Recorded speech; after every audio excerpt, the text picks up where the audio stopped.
thriving in college. We endow them with a wonderful opportunity to gain scholarship of either a laptop or several thousands of dollars.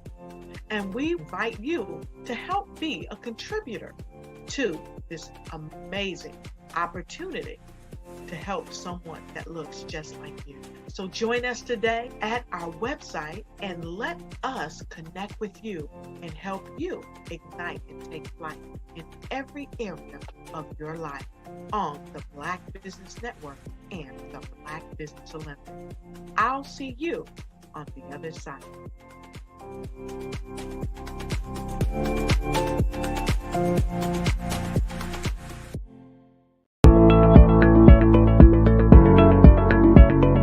Prepare for what's coming and dominate in economic winter.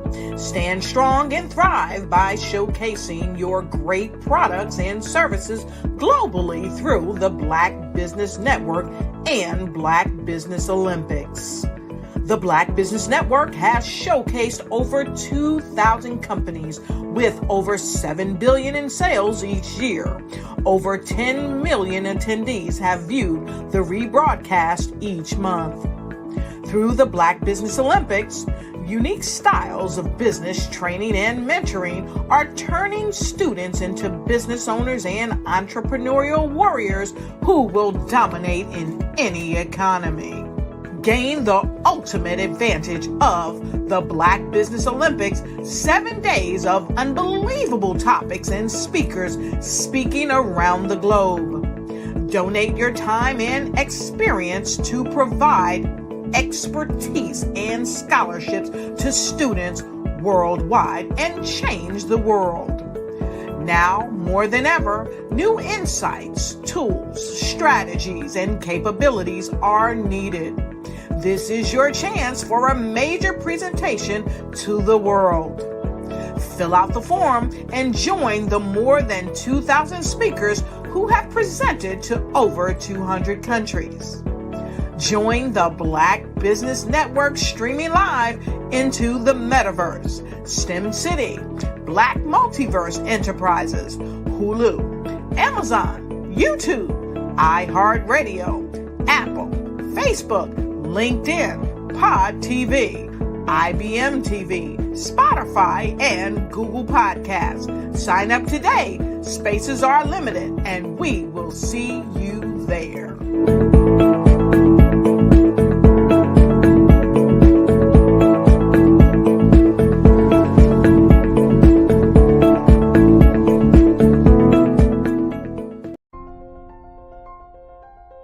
What if you could build your own city? A place where every child can find nurturing people to help them achieve their full potential. A place where every adult can access job training support. Where health education is abundant. Where social justice ruled the land. A place without limitations. Welcome. You have arrived at STEM City, USA. It is what every city should be. A safe and trusted community where you find people and resources to help you become everything you are and beyond. STEM City is unlike anything you have ever experienced. It is a digital twin of the world around you, only better. STEM City is about energy and soul renewal. It is more than a digital world. You can almost feel the power of live cultural events, music, and theater. STEM City promises a better future for children with caring mentors and hands-on activities with dedicated tutors to support our youth. STEM City is your passport to a healthy lifestyle with weekly events addressing our community's many issues.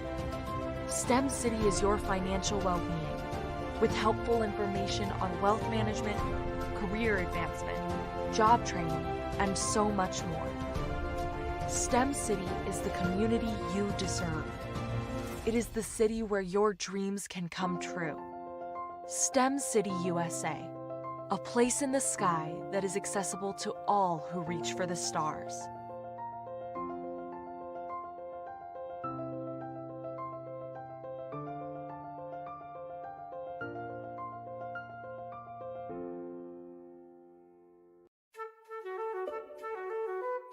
This is Dr. Arnold T. Petsworth. He's the owner of Petsworth Vet World, a veterinary clinic in Hopton, Connecticut. His patients include dog, cat, frog, fish, Goldie? dog, and this alpaca. Due to doctor-patient confidentiality, we can't tell you their names. Business at Vet World was steady, and then quarantine hit. Neighbors brought new four-legged friends into their homes. Bunnies. Bunnies everywhere. Dr. Petsworth welcomed these new patients with open arms. The only problem? There were more appointments than he could manage. That's when Dr. Petsworth turned to his American Express business card, which offers spending potential that's built for his changing business needs. He decided to hire a new assistant, Julio, and with spending power built for business purchases, he used his card to furnish a new exam room. Together, Dr. Petsworth, Julio, and American Express Business made sure all the pets of Hopton got the love and care they deserve. And everyone was happy.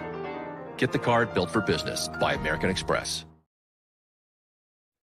Hey everyone, it's Grant McGaw, CEO of 5-Star BDM and host of the award-winning Follow the Brand podcast and TV series, where I help you to build a 5-star brand that people will follow. My genius is personal brand development through intelligent communication and helping you achieve your business and career goals. I am a requested speaker on digital technology and brand development issues.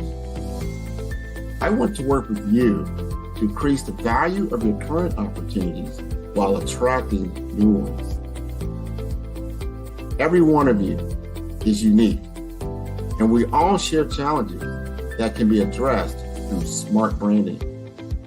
As a super connector, I work with you as an executive coach to guide you along the complicated business and career development road, providing the enhancement tools and information you need to succeed.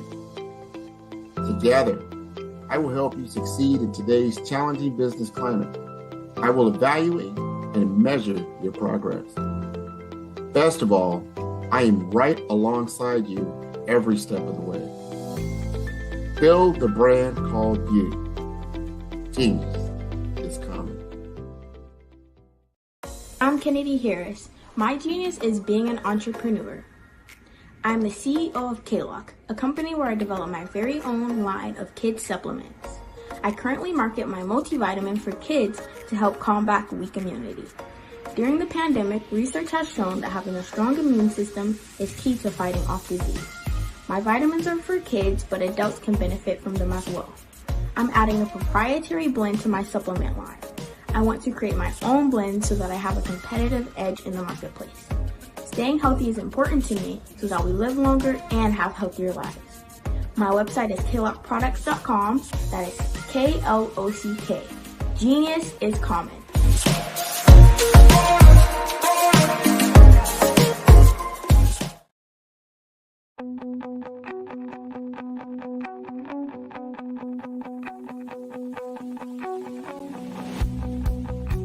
I am Black business.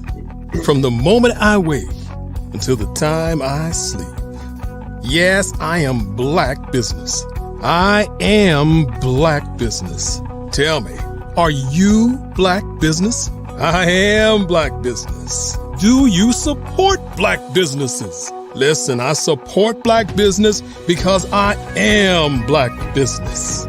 Black Business Expo, one of the largest business showcases in the history of Black business in the world. The world! Sign up today at www.blackbusinessexpousa.com or call 919-308-9090. I am Black business.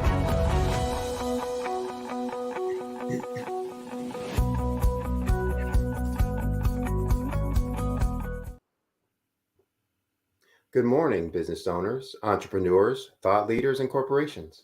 Welcome to the Black Business Network. My name is Sidney Wormsby. I am the founder and CEO of Uertis, a Decus LLC, a business growth and improvement practice. I'm your business moderator for this morning and on the Black Business Network. The Black Business Network is a 24-hour business network showcasing Black businesses, business owners, entrepreneurs, and thought leaders worldwide. We have speakers from North Carolina, London, Singapore, Africa, Japan, and cities all over the United States. The Black Business Network is a global community sharing its business knowledge to empower, inspire, and educate businesses about business. Our first speaker this morning is none other than Dr. Eric Kelly III, the founder of Black Business Olympics. Dr. Kelly is one of the leading African-American artists in the last 3 decades, and he reflects on the connections between images and the nation state, the linkages between art and humanity, and the understanding of society through abstract and expressionist art. Mr. Kelly creates various images of historical moments in time based on his unique analysis. Dr. Kelly's drawings and paintings reflect extensively on how he has defined and created the art of abstract expression into a form of art. If you'd help me welcome to the program, Dr. Eric Kelly III, founder of Black Business Olympics, and the man, the myth, the legend himself, the captain of this ship, Dr. Eric Kelly III. Good morning. Good morning. Good morning. Good morning. How are you? Doing great. Doing great. You know, I was listening to that opening, and I'm pretty sure many people were probably saying all of this about his art. What's going on? And he's on a business show. What is actually going on? So we're gonna let them know exactly what's going on as we continue to do great things. Yeah, you're kicking off another great week of business show and programming that's going to help educate folks, teach them about business, teach them how connected they really are, and a little bit about also how they can help not only the program but themselves and other associates that they might have in the entrepreneur world. So I'm going to get out of your way. As we say, genius is common. I'll see you on the other side. Good morning, good morning, good morning, as we get prepared to go into what I call another week-long mission of showcasing businesses all over the world, all over the globe. And again, I'm Dr. Eric Kelly III, the founder of the Black Business Olympics. This morning, I wanted to begin by talking about how we got here. I think many times when you are a part of a movement, you miss how did we get where we're going. Our plan or our strategy is 365 days live network that will bring businesses together around the globe. And as I talk about that, when the pandemic happened in 2020, we were coming off of a Black Business Expo. And the Black Business Expo is an event that started in 1990. And in 1990, so many years ago, my grandmother started the Black Business Expo. She walked into my office. I was running an advertising office at the advertising agency at the time. And she said she wanted to do an event that would bring people together, to bring corporations together with Black businesses. And so when I first heard it, I didn't understand what she was talking about. Many times I tell people that the Black Business Expo actually fell on me. I didn't start it. And so we went on a mission of doing the first show. I remember the first show like yesterday, and we had 93 companies to come together with corporations here in Durham, North Carolina. And so that was the first event. My grandmother also said that one of the reasons that she wanted to do it was because she wanted to showcase businesses, but she wanted to also present scholarships to students to go to school. At that time, she said that because I got an art scholarship, that she saw a difference and a change in me that she thought was great. And she'd like to see that happen to other kids, not only in North Carolina, but across the state at that time. And so with that being said, we've been doing the Black Business Expo for years.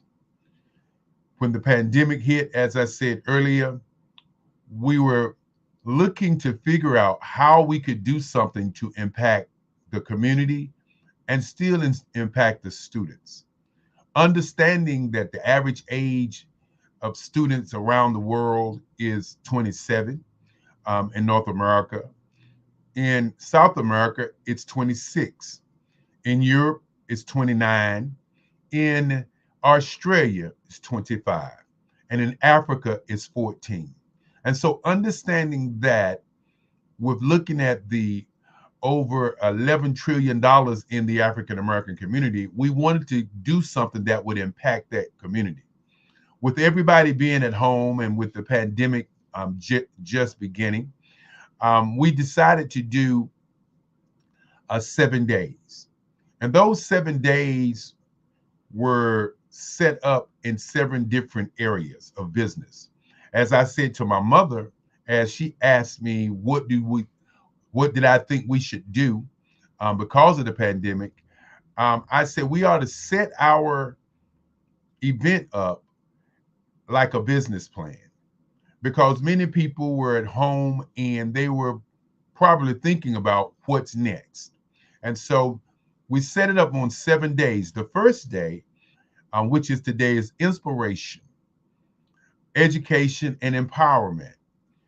Tuesday is advertising, public relations, marketing, sales, and merchandising. Wednesday is 64 ways to do your business on social media.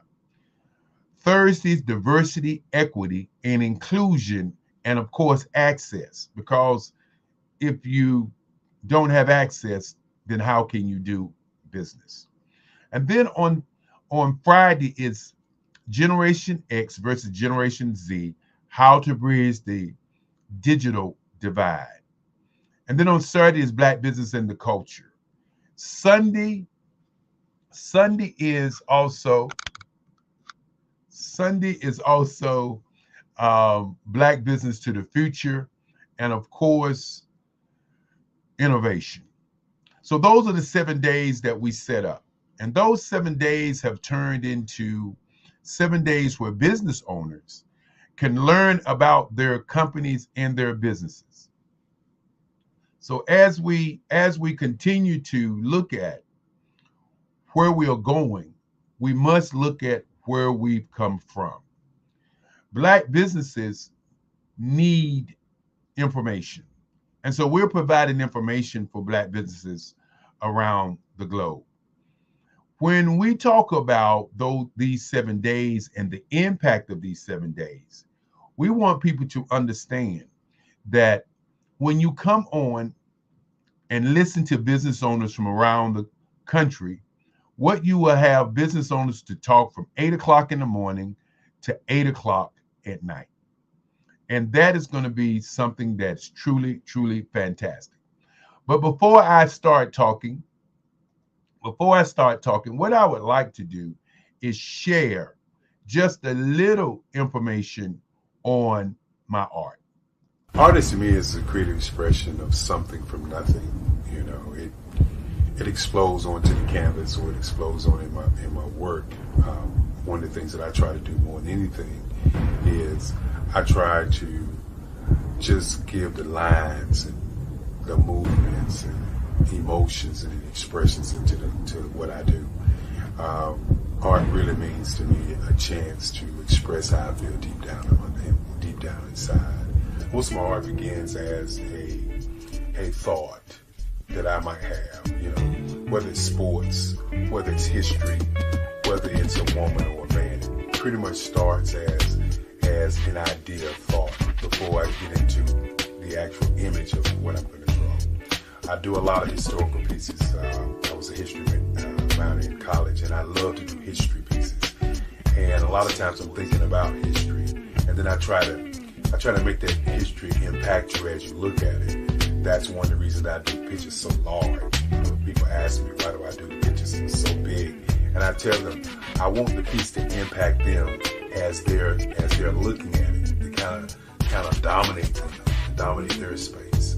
And most of my pieces I try to do off page. I don't try to do anything that's going to be in those four corners or in a square. And I want your imagination to be a part of the piece that you're looking at.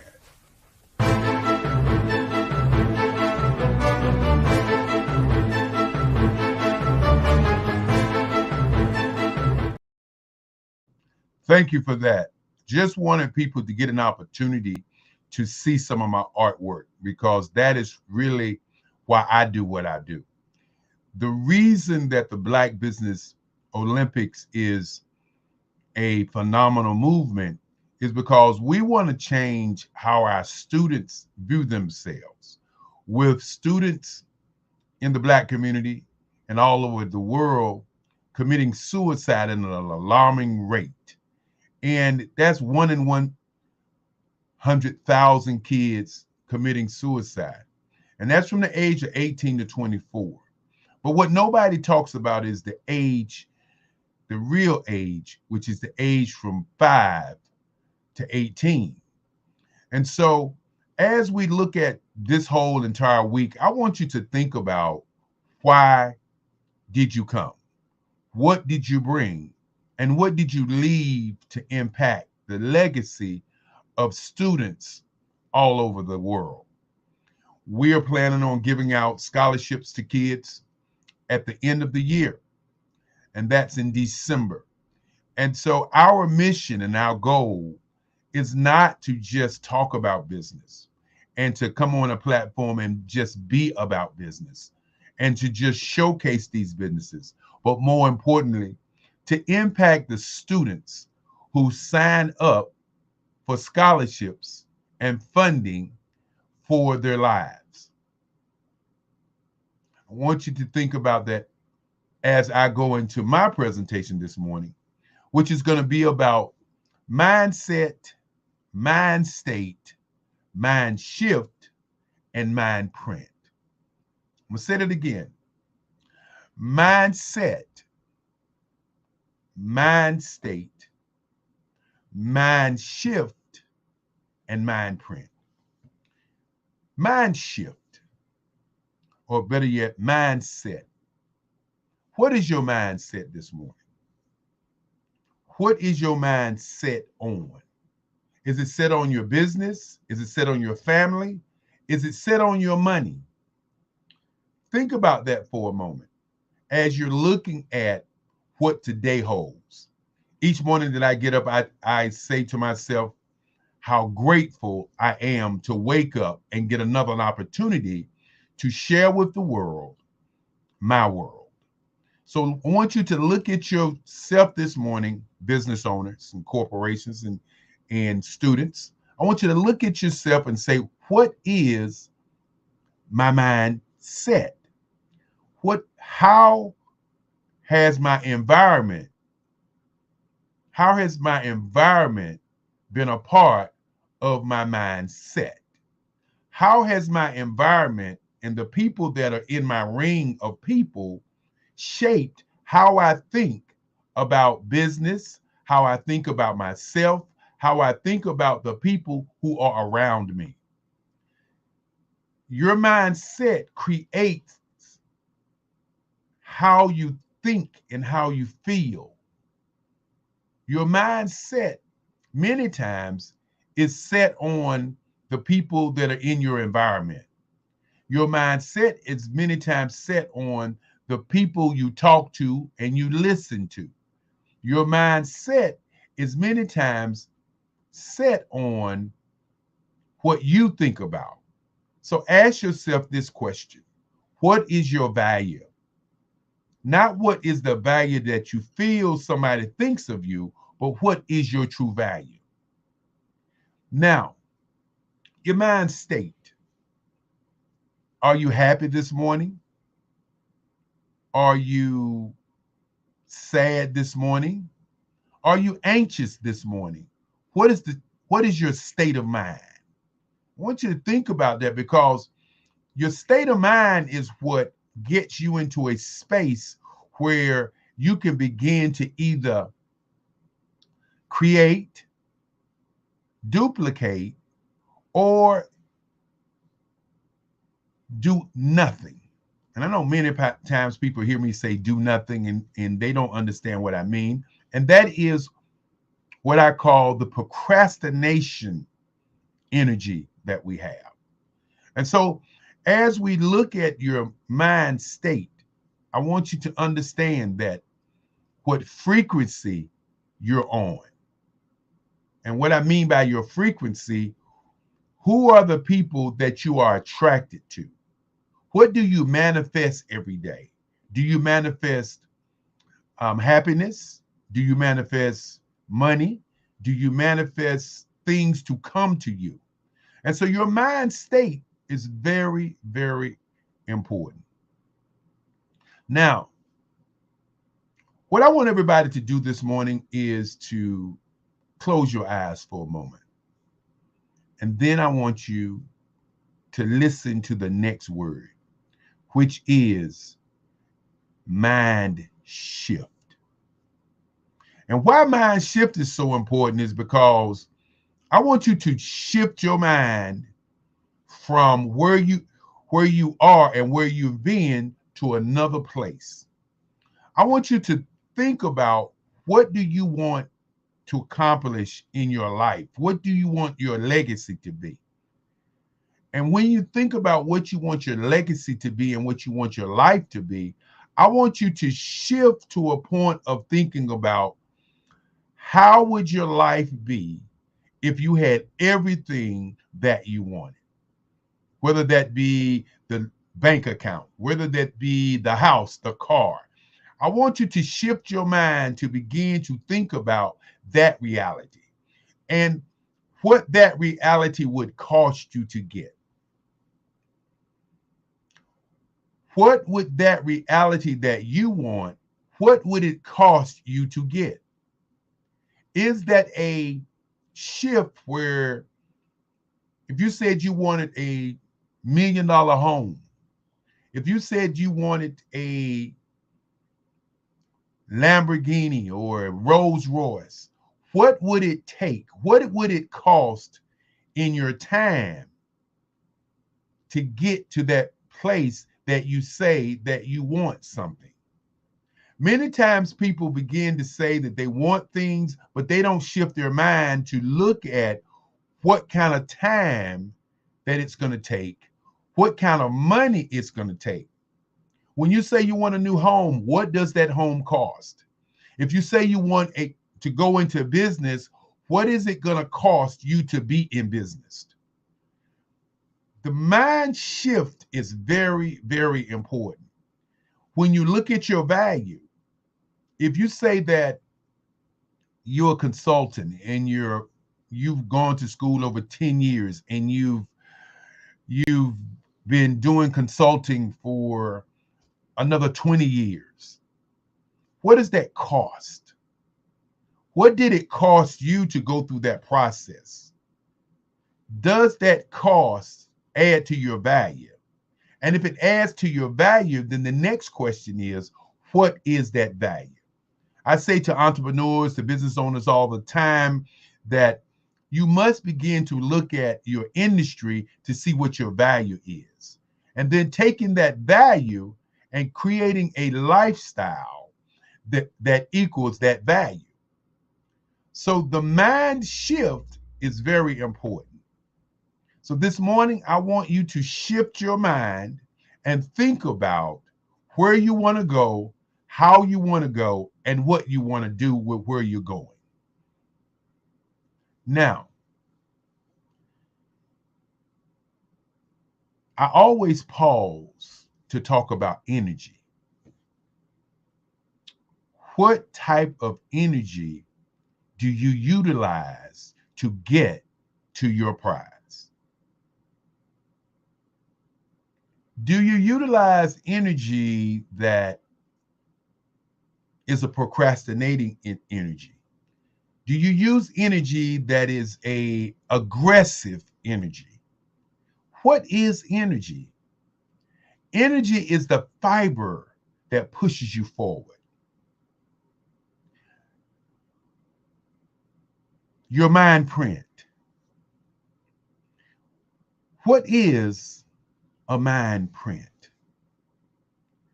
Why does your mindset, your mind state, and your mind shift have to do with your mind print? Now, your mind print is a little complicated because many times when I begin to talk about your mind print, I talk about 3 different colors. The first part of your mind print is what I call your gray print. Your gray print is your subconscious mind, what you think about each and every day. What's in your subconscious mind? Your subconscious mind has no filters. So your subconscious mind does anything that you ask it to do. If you think about Aladdin's lamp, that story, when he rubbed the lamp, the genie came out and the genie said, "Your wish is my command." Your wish is my command. That is what your subconscious mind says to you each and every day. So I oftentimes say that when you wake up in the morning, the most important thing to do is to meditate about what you want in your life and what you want the day to bring you, because your subconscious mind will seek it out and find it for you. Now, your next print is your red print. Your red print is how you show up, who you are, how you move in society, how you do things. If you are a person who is very aggressive, that's what your red print is all about. If you're a person who's laid back, that's what your red print. It is the lifeblood of who you are and how you do things. It's very important to understand that, because sometimes people don't understand that their red print is really how they show up in the world.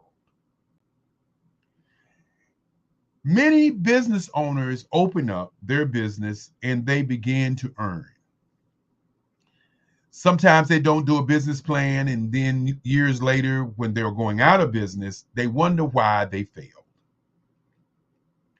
Your blueprint is your next print. And that blueprint is, what is your industry? If you're in business and you don't know the top 3 people in your industry, then you must begin to do the research. When you understand your industry, and the reason that you're looking at the top 3 companies in your industry is because they've already made all the mistakes. They've already done all of the, what I call the groundwork to be $1 billion company. And so if you're in business, you want to look at the top 3 businesses, and how do you examine those top 3 businesses? Well, I submit to you, there are 3 ways that you can do that. 1, you can buy stock in their company, which is about probably $27 to $50, and they will send you their annual report. Then you can analyze the annual report to look at the kinds of things that they're doing to become a $1 billion business. That's number 1. Number 2, you can research them by using what I call Googleini, and of course, YouTube, and listen to their CEO, their business owners, not their business owners, but their business people who are talking about their business. Many times we don't do that part. And number 3, which many people don't think about, you can actually call the business and interview the business on what they do, how they do it, and understand what their culture is. Some businesses are heavy on public relations. Some businesses are heavy on marketing and advertising. Some businesses are heavy on customer service.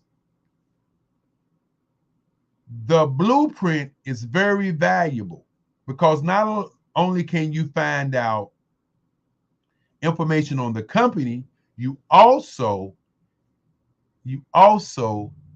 can find out about information on their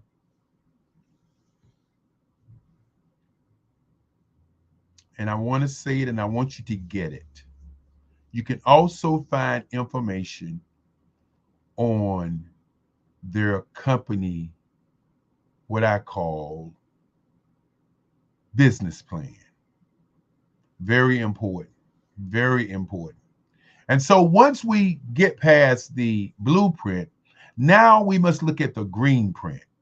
And what is the green print? The green print is how you make money. After you do the research on the industry to see what the business has in place, the blueprint, or better yet, the green print, gives you an opportunity to look at that billion-dollar business and see where the pockets of money that you can make. It's very important that you think about these prints as we get to the last print, which is the black print, which is wealth management, retirement, and exit strategy. What is your exit strategy on your business? What is your wealth plan on your business? And what is your retirement? And when we hear that word retirement, many times people think I'm retiring and I'm just going to go and lay out on the beach. No, retirement means that you get an opportunity to retire from one business and go to another business. Remember, to create a golden life for yourself, you have to create multiple in streams or multiple streams. I say in streams because I'm always talking about the inner knowledge or the inner workings in your mind to help you create your reality. Many times we hear the word entrepreneur, solopreneur. But if you're in business today, I want you to think about a word that I think is very valuable, and that's called team. We must begin to build teams in our business. Teams are the key to business and business prosperity.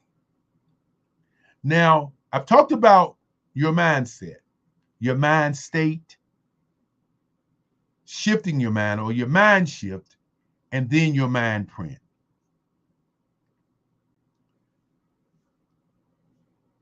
These things help you get to that billion-dollar plane. I know many times when I begin to talk about business, many times you're thinking, how can I utilize this information to get to my goal?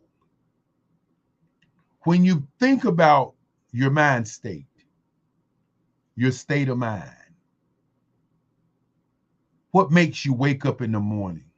What makes you want to do what you do each morning? What makes you tick, as some people say? Your mind state is very, very important. Who sets your mind is very important.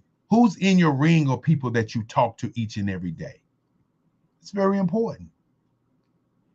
But if you don't shift your mind and you're where you don't want to be, then you will continue to be where you are. I'm going to say that again. If you don't shift your mind, then you're going to continue to be where you are. the old adage is, if you do the same thing over and over again and expect a different outcome, it's called insanity. So where do you live today? Do you live in a space of mindset,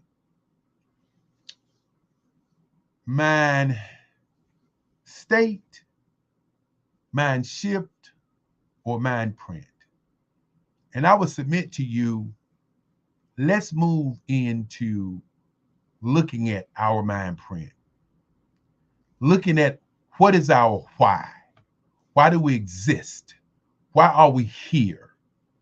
Why do we run the type of business that we run?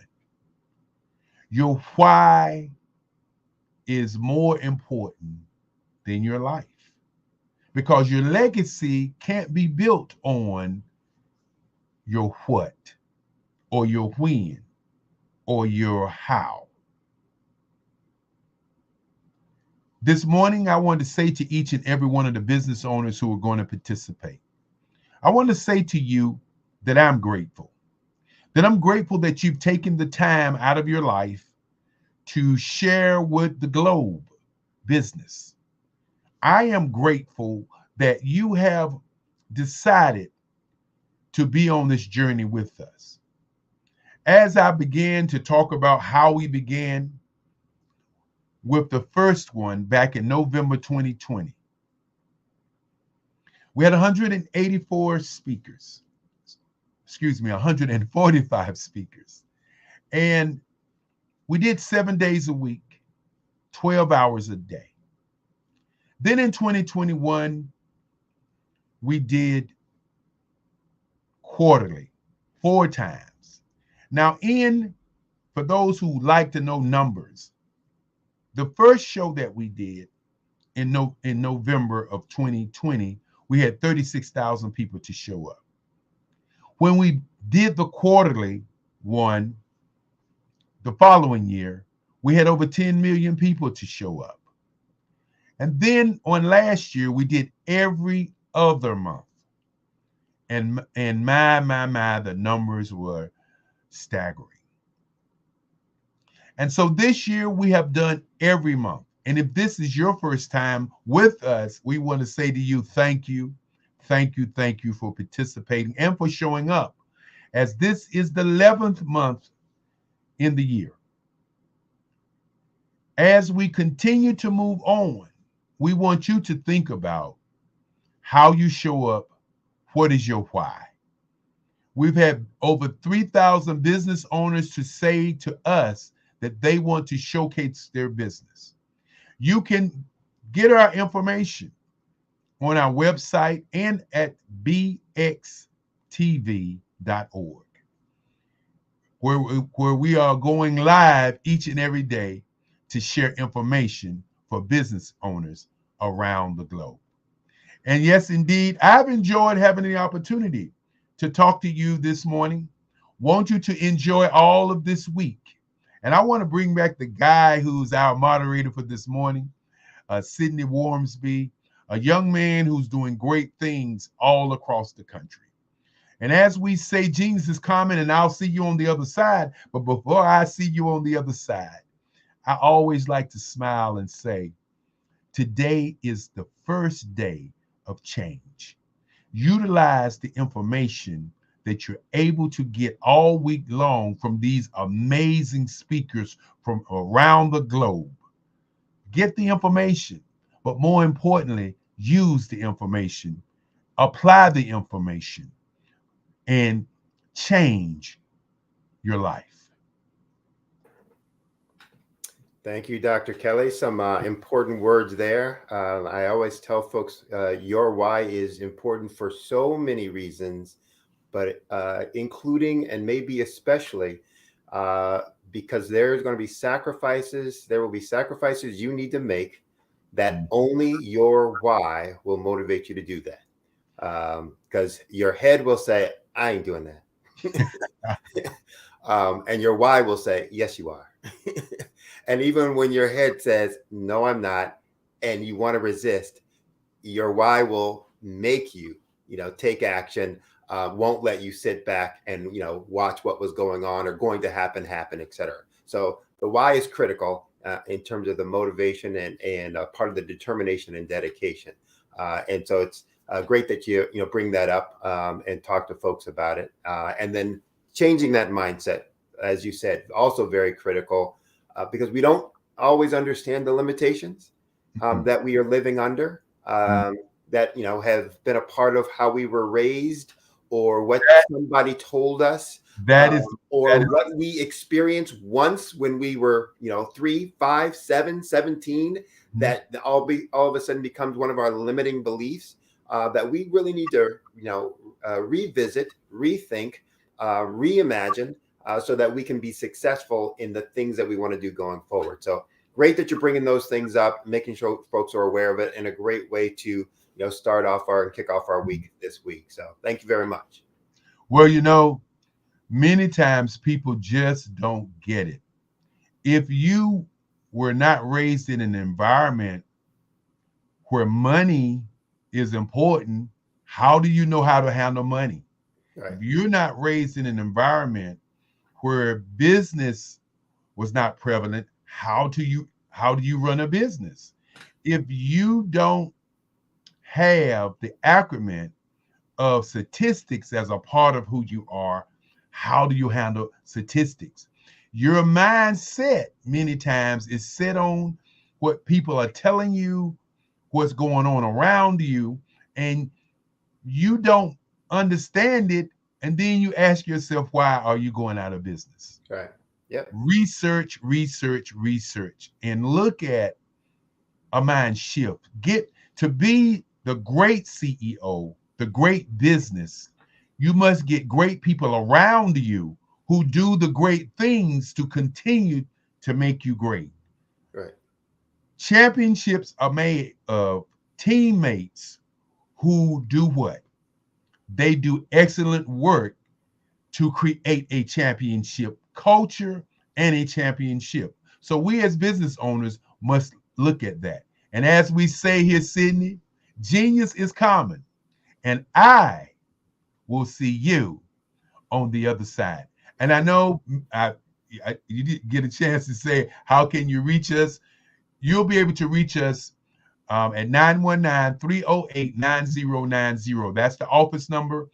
And for speakers who want to speak, you can speak by going to bbxspeakers1 at gmail.com. And that's bbxspeakers1 at gmail.com. Thanks again. And as I say, genius is common, and I'll see you on the other side. Absolutely. Great. So thanks again for Dr. Kelly and then those words of wisdom. As he alluded to, the Black Business Expo's mission is to raise funds for high school seniors going to college or for K through 12 entrepreneurs.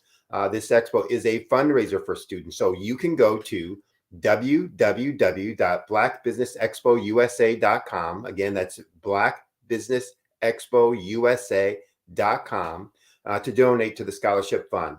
You can also use the Cash App that's on the screen or should be on the screen below and use the account $BBX USA. Again, that account is $BBX USA. Our goal is to give laptops and up to $5,000 to 10 students. So students, you can register online at the same website, www.blackbusinessexpousa.com. Remember, every dollar counts. So I really want to remind you, donate to the scholarship fund. I also want to take this opportunity to thank the Black Business Expo USA sponsors for this month, November 2023. Those sponsors include NC 100, Moody Capital Partners, Suede Soul, Lotus Richer Coaching and Training, Carolina, Virginia Minority Supplier Development Council, Step Management, BHS and Associates, Margie McLean Foundation, Inc., Hello LLC, Genius is Common, Huertas e Decus LLC, Earth Essentials, Milani Shani Global, Executive Women's Success Institute, The Quality Coaching Company, Superwoman Business Services, Creative Force Studios, Lee Entertainment, Artistic App Design, and Black Business Expo USA. So thanks for watching our inaugural program for this week. Stay tuned for more exciting program. And as I say, genius is common, and I'll see you on the other side.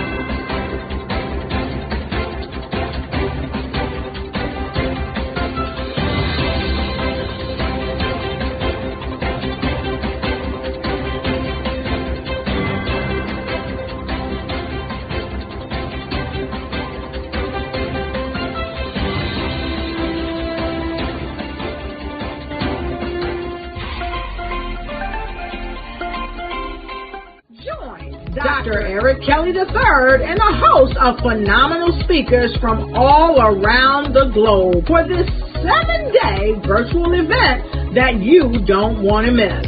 The mission of the Black Business Expo is to raise scholarship money from kids all the way from high school, all the way from college. The Black Business Olympics is one of the largest Black business showcases in the world. It is an opportunity for businesses and companies to showcase their businesses globally. We are going to be giving away laptops up to $5,000 away to students. Again, I'm Olivia Appleberry, the founder of 2 Cents Finance and one of the speakers for the expo. I am so excited to see you there. For more info, go to www.blackbusinessexpousa.com or call 919-308-9090 and hope to see you there.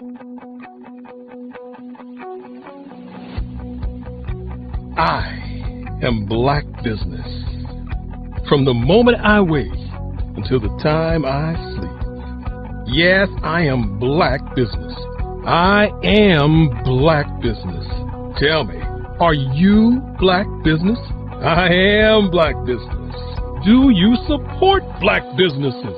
Listen, I support Black business because I am Black Business. Black Business Expo, one of the largest business showcases in the history of Black business in the world. The world! Sign up today at www.blackbusinessexpousa.com or call 919-308-9090. I am Black Business. I am Black Business. From the moment I wake until the time I sleep, I am Black Business. I am Black Business. Are you Black Business?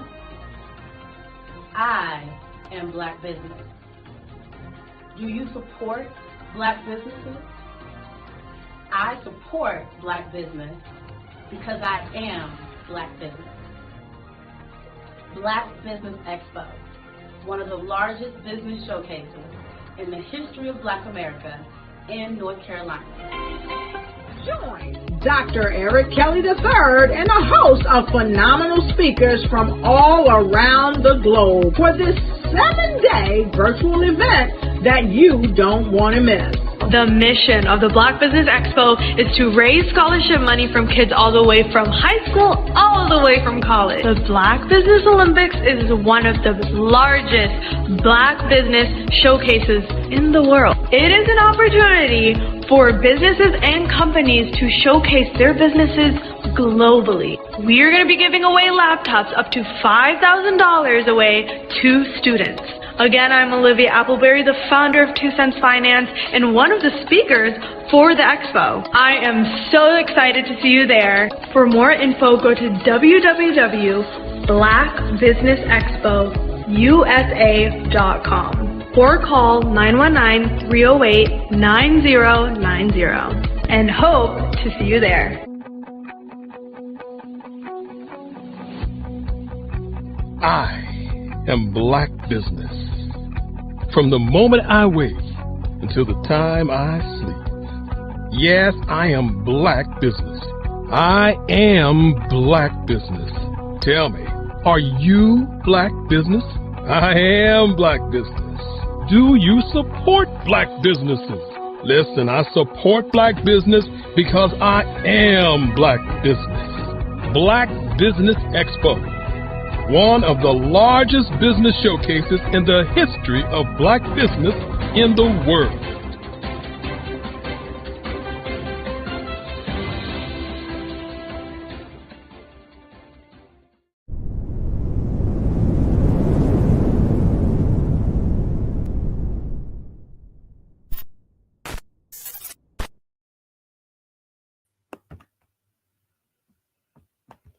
Good afternoon, or good morning, sorry. Losing my place in terms of what time of day it is. So depending on where you're calling in from or tuning in from, it could be morning, afternoon, evening, but good morning, business owners, entrepreneurs, thought leaders, and corporations. Welcome to the Black Business Network. My name is Sidney Wormsby. I'm the founder and CEO of Huertas e Decus, LLC, a business growth and improvement consulting practice. I'm your business moderator for this morning on the Black Business Network. The Black Business Network is a 24-hour business network showcasing Black businesses, business owners, entrepreneurs, and thought leaders worldwide. We have speakers from North Carolina, London, Singapore, Africa, Japan, and cities all over the United States. The Black Business Network is a global community sharing its business knowledge to empower, to inspire, and to educate businesses about business. Our next speaker this morning actually is going to be doing a fireside chat on becoming a change maker. Her name is Dominique Milton, and she's the CEO of the Carolinas, Virginia Minority Supplier Development Council, also known as the Council. And as an international connector, Ms. Milton's goals is to create wealth by certifying, developing, connecting, and advocating for ethnic minority-owned businesses, MBEs. The council serves minority business owners and corporate partners in North Carolina, South Carolina, and Virginia. And as a regional affiliate of NMSDC.org, a 48-year-old nonprofit advocacy group, they are the largest certifying agency for minority business and entrepreneurs in the USA. So please welcome Dominique Milton. Thank you for having me. It's been a pleasure to be back to open up the show this week. So it's nice to meet you. You as well, and quite an accomplishment and a status, to be the largest certifier of minority businesses, in the U.S. So obviously speaks to not only your commitment, but your excellence in delivering on what you're committed to. So I applaud you. Well, thank you so much. We're excited about today. We're excited about our guest that's coming up. So genius is coming, and I will see you on the other side. Yeah, absolutely. All righty. So today, folks, I am excited to bring to you a new guest. But before I do that, I want to explain a little bit about what we do at CVMSDC. At CVMSDC, we are a certifying agency of ethnic minority businesses, as Sydney said. But what we do is we serve to close the wealth gap in America. I like to keep things simple. We connect minority businesses with opportunities in corporations. That's what we do. But after we get you certified, we help develop you to make sure that you're ready for those opportunities. And then we help connect you, and then we advocate for you. So over the years, I have brought to you all business owners who are very successful so that you can glean from them knowledge on what they've done to become successful, get some tips on what you need to be doing to scale your business, how you need to be operating, what type of mindset mindset do you need to be a successful business owner? And you heard about mindset today from Dr. Kelly. Dr. Kelly, happy birthday month to you. I'm so excited that you're having me back again to be here to educate our viewers on successful business ownership and operation, right? So, folks, the reason why we're here today is because we're getting funds, we're developing funds, we're seeking funds for a scholarship for our youth, because we know that education is the number one factor that we can control that can change your destiny. And so we need to empower and make sure that our youth are capable, ready, and financially ready to go to college, and scholarships will help them. My next guest is coming on, and she is a recipient of scholarships to go to college. I'm a recipient of scholarships to go to college. I went to an HBCU, Spelman College. And so we know how important scholarships are. So with that, I'm going to introduce our next guest. You're going to be so excited to hear about her journey. Her name is Celeste Lundy, and she's a licensed life and health insurance broker specializing in Medicare.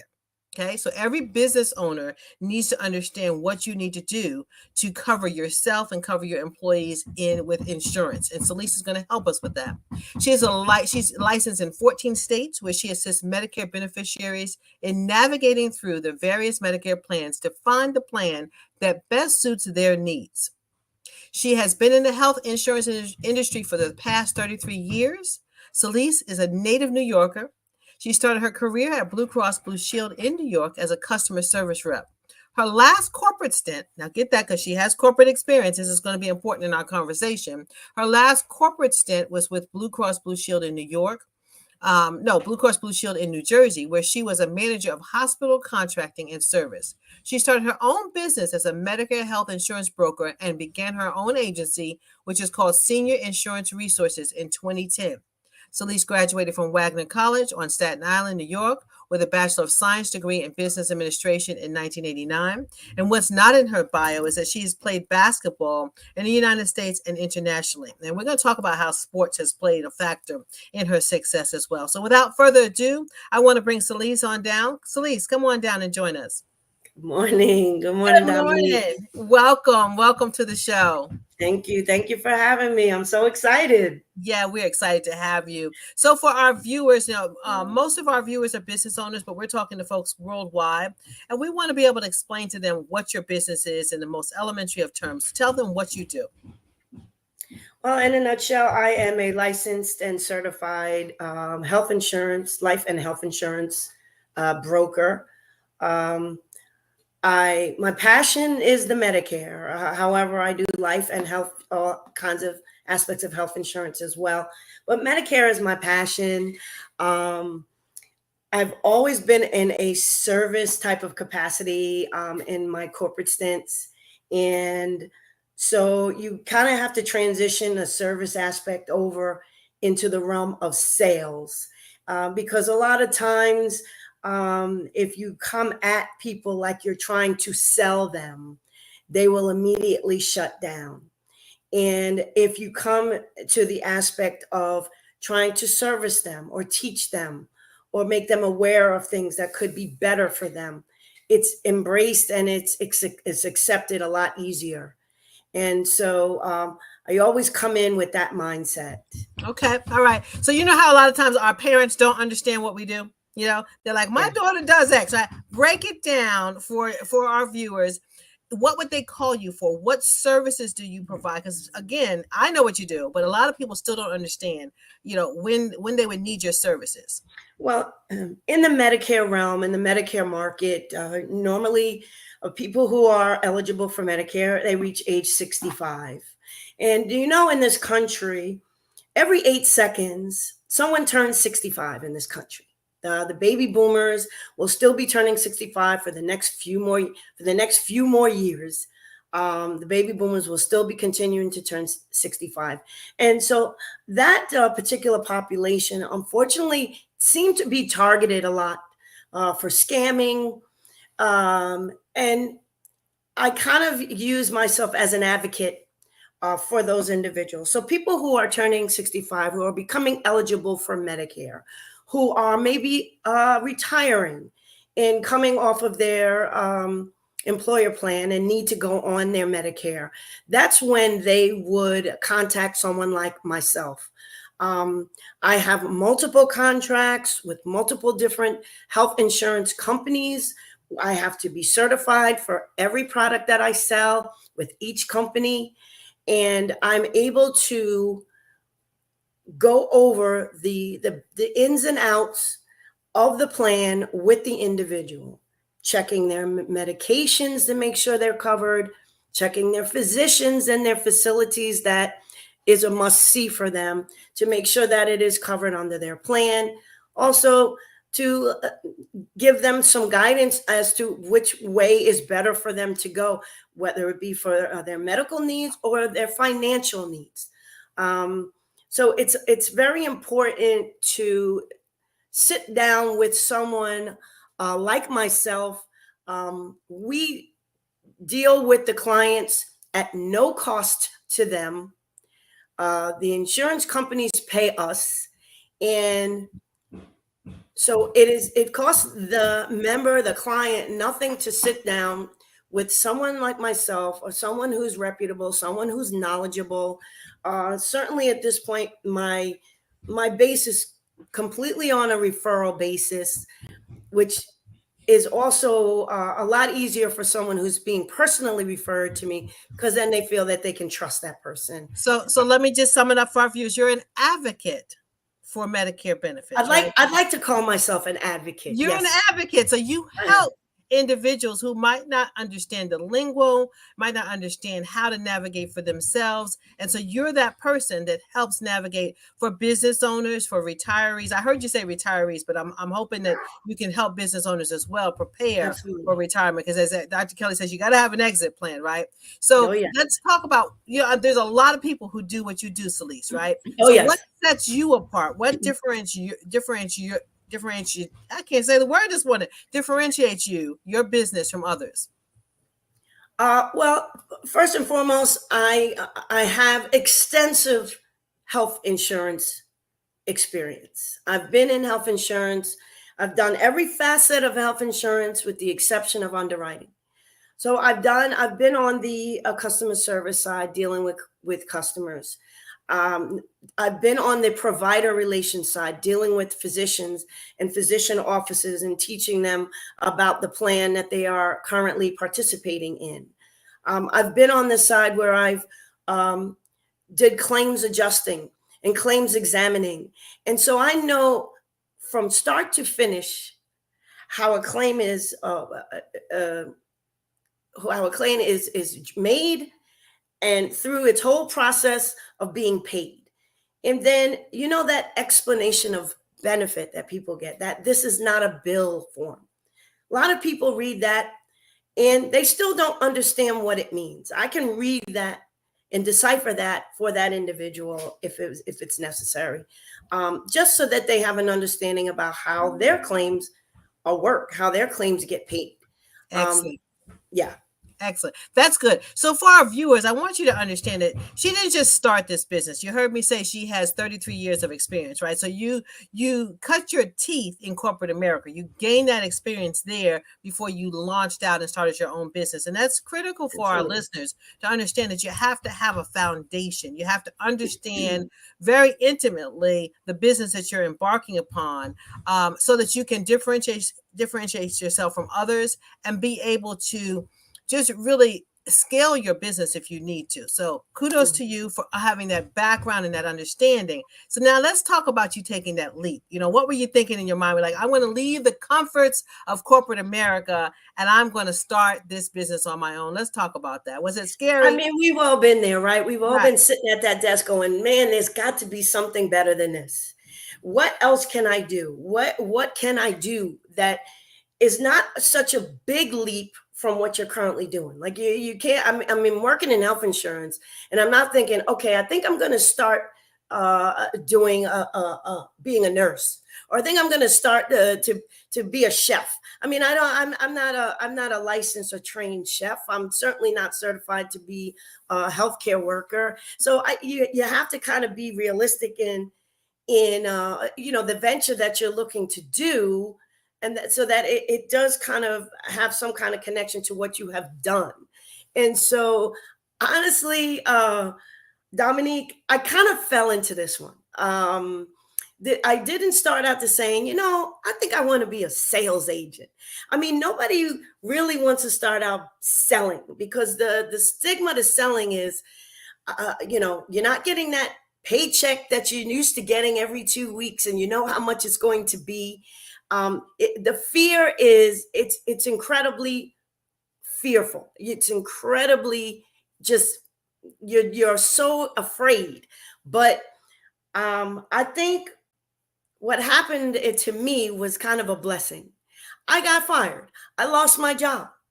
And it was a job in which I was extremely stressed out, that I was really unhappy. And when they brought me in to tell me that this was my last day, I felt the world being released from my shoulders. And then I said, now what do I do? Right. And thank goodness for good friends and colleagues who are in the business, who just kind of mentored me and kind of steered me into the direction of, hey, do you know what's going on in the industry right now? Medicare. The baby boomers are turning 65 at alarming rates, and these folks are going to need someone with experience who can explain the business, who can explain the plans in layman's terms. And that's it. They need someone like you. I hemmed and hawed, but then I decided I did go to a course. I did take a course, a 40-hour course in life and health, passed my tests, got my licensing, my state licensing, and I started just working with certain physician offices, and they would help me with their helping their patients. And then it just, like popcorn, it just grew from there. There you go. So you grew into it, but you had the experience, right? So then you were able to, when you had that severance, you were able to take a leap into something else. And a lot of people don't have a backup plan, right? If they lose their job today, they don't even have 2 months worth of coverage and savings, right? Yeah. So that's a scary thing. But so then you started your business. And what I want to talk about today also is running a business from your home, right? So I've been there. I've seen your office in your home, and it's fabulous. And you've been able to build a new home and just make that transition very gracefully. I know you have to travel a lot. This is your busy season, right? For the work that you do? Correct. Okay. Yes. This is the annual enrollment period for Medicare beneficiaries. Okay. And it runs until December 7th. December 7th is the last day. Okay, so if any of our listeners are listening in and they want to get your services, let's put in the chat. We'll put it across the screen. Tell them, for those who are listening, how they would get in contact with you. Yeah, so anyone who would like to get in contact with me, they can reach me at my toll-free number. It's 1-800-894-7120.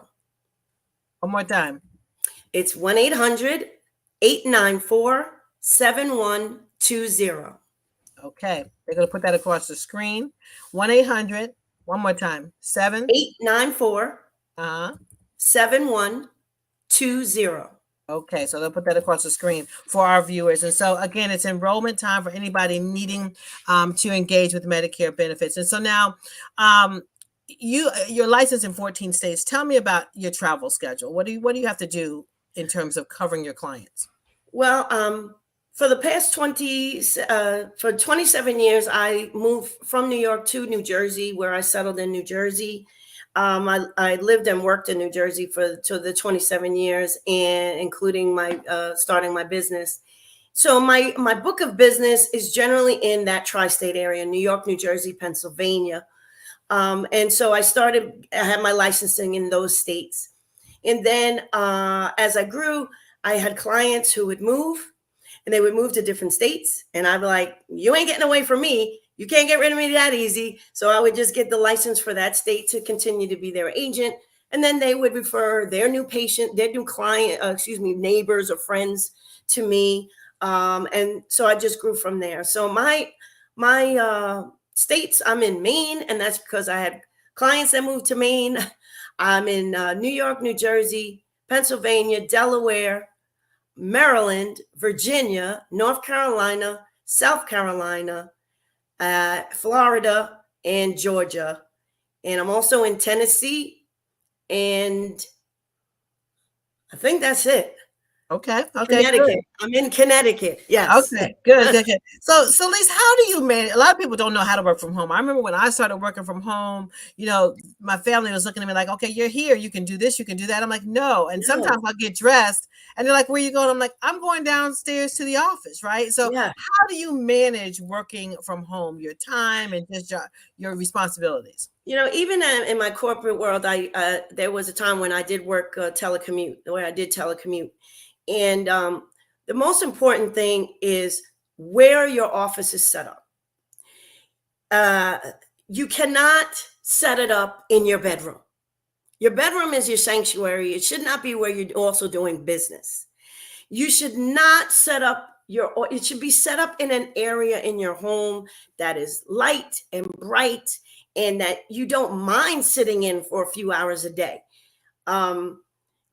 Some people set it up in a walk-in closet. I mean, do you really want to sit in your closet for hours a day? No, it should be somewhere where you are happy to be, that it's bright and that you have sunlight coming in and that, you can, and you don't want the distractions of home, meaning you're going to be trying to do laundry. You're going to be trying to go pick up groceries. You're going to be trying to pick up the dry cleaning. You're going to be you don't want to set yourself up that you're now trying to do all this personal stuff while you're trying to do business. I call that boundaries. I call that boundaries. Right. Keep your home office like you are in the office building that you used to work in. Mm-hmm. Okay. And just get in the mindset that this is where I'm working today. I'll be here for a couple hours. You're going to take your breaks. You're going to, yes, working from home has its perks. Yeah. You can't throw a load in the dryer in between. You can't do stuff like that. But the mindset is I'm sitting in a space, which when I built my home, I set up I had a specific dedicated office. Now, do you get dressed to go to that office? From the top up? If I'm on a Zoom, then I'm at least from the waist up. I got something good on. Yeah.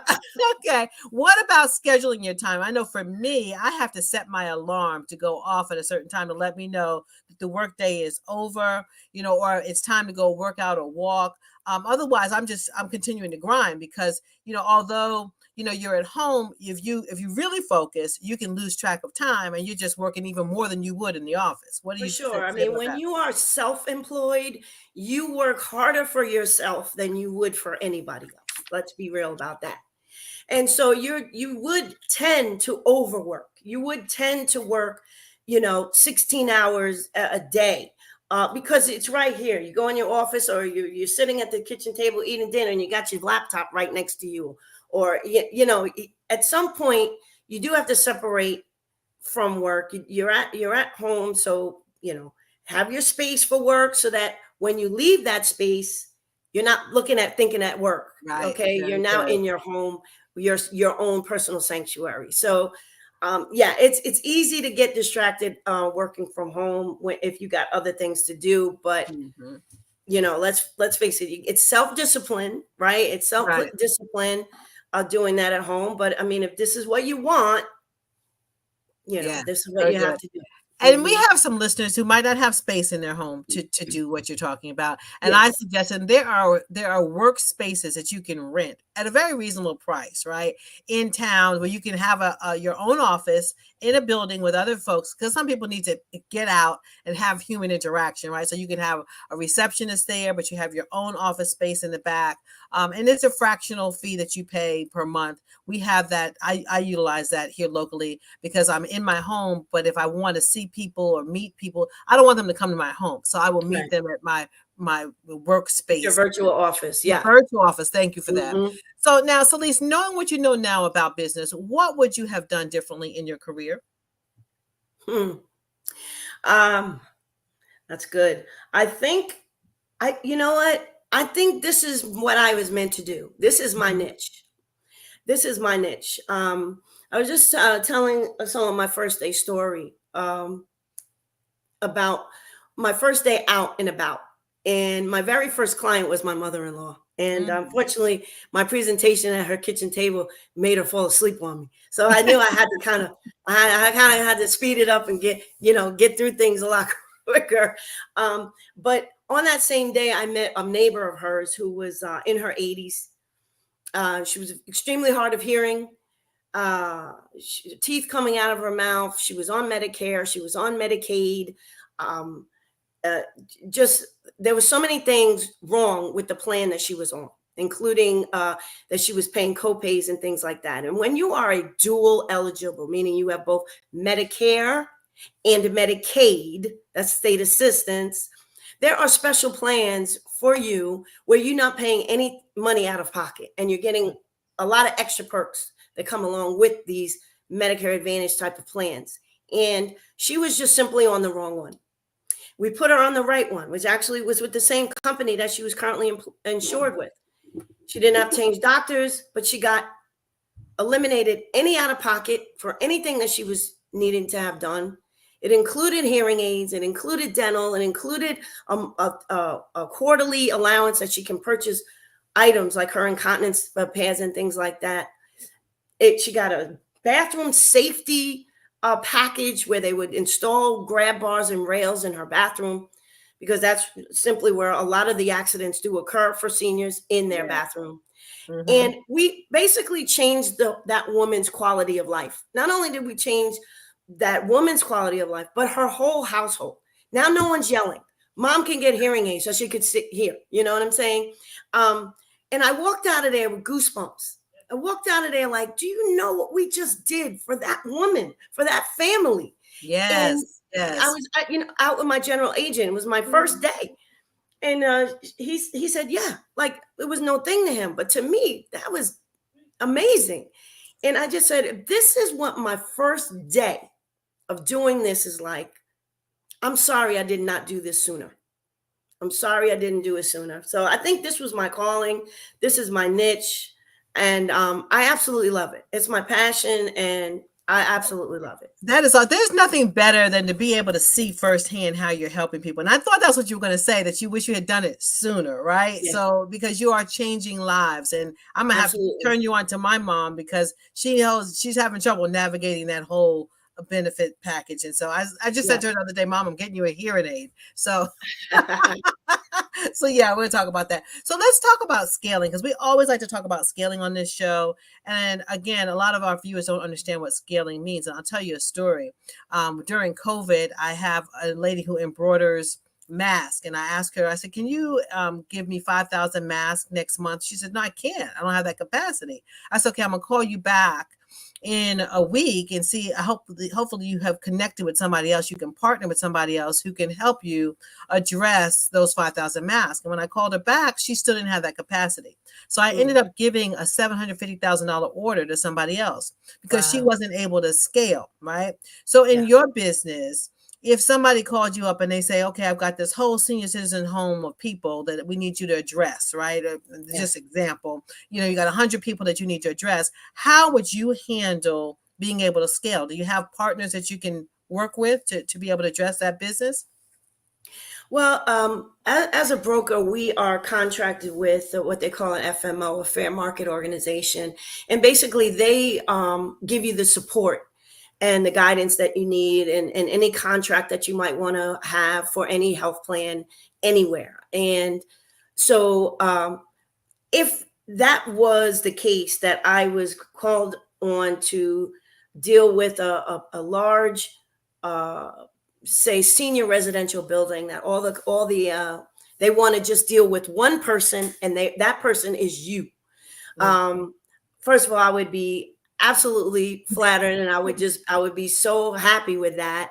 But then I'll be like, oh my God, 100 people, because this type of business, it's not something that you do in 10, 15 minutes. Right, it's hands-on. Yeah, it is hands-on. You have to explain to people, because Medicare is confusing, and I like to say it's like Chinese arithmetic. And so people say all the time, why don't they make Medicare so confusing? And I was like, I'm not complaining, because if it was too easy, y'all wouldn't need me.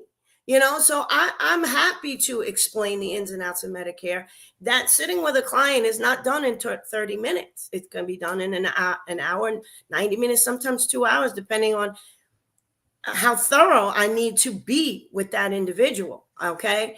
And so if I needed some assistance, if I needed someone else to come in, they would lend me some agents to help me. Certainly, I've been a solo act for the past 14 years. I've always looked for other agents who would like to be in that business and work with me. They don't work for me. They would work with me. And they can run it and do it however they want to do it. Certainly, I feel, and nobody hustles like me. So it's been kind of hard in just finding, individuals who do want to work and want to work in that capacity or work with me, really. Okay. All right. Well, that's good. So you're a one-woman show. I am. Okay. But if you needed to, you could expand and contract based on what the business that you have. Yes. Okay. All right, good. So what advice would you give specifically to women wanting to start and build a business from home? I think first and foremost, at that time when I was starting my business, I had support at home. I had a spouse who also had an income, whereas mine was limited at that point. And so support is huge. I also had a child. She was 5 years old at the time. She's now 19 years old and a sophomore in college. And so you as women, we tend to take on every single role. And at some point, we have to relinquish something to somebody else to help. So you're doing yourself a disservice if you're trying to do it all by yourself. You need some support. You need some guidance. You need some help, because in the beginning, in those lean years, in them hungry years, and it'll probably take you maybe 2 to 3 years to kind of get into a rhythm and get an income that can sustain you. Okay. You need to have some support.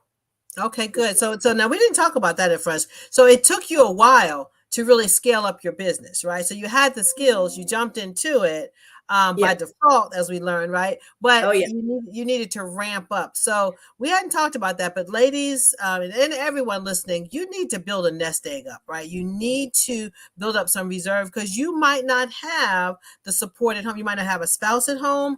You might not have, somebody to cover you while you're building this business. So you need to start building your reserve ahead of time, so that you can live for 6 months, a year, or whatever it's going to take you, while your business is ramping up, right? Because there's going to be some good days and some bad days, some good years and some bad years, right? Yes. I mean, thankfully, myself and my spouse, we lived within our means, and we were able to save quite a bit. So when that emergency situation did happen, where we lost one half of our income, we were able to sustain ourselves without very little disruption in our life. So I was lucky in that regard. But like you said, like not everyone has that or has done that. But it is important, whether you have a parent to help you, a sibling, or someone. Someone needs someone to kind of lend them a hand if necessary. And I tell my business owners that all the time. Don't try and do all this alone. There's agencies out there like CVMSDC to help you along. You can only do but this much, and the more help you have, that increases the ability to expand your network and expand your help. You have 24 hours in a day.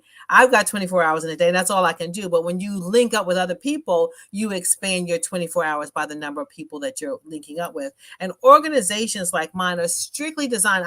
Somebody asked me recently, they say, what benefit do you get out of helping us? It's like, we're a nonprofit. We're here designed to help you grow, because majority of businesses fail within the first 5 years. And we want to see that statistic change. We want to change the economic landscape in America, because I know that if Celeste has a profitable business, right, and you're doing well, then you can put your daughter through college, right? And then she can then graduate and be a self-sufficient, independent citizen and put her children through college, right? And so there's an economic impact. There's a trickle-down impact by being self-sufficient as a business owner, right? Yes. So now one thing I want to go back to that you mentioned, living within your means. Yeah. A lot of people don't understand what that means. Yeah.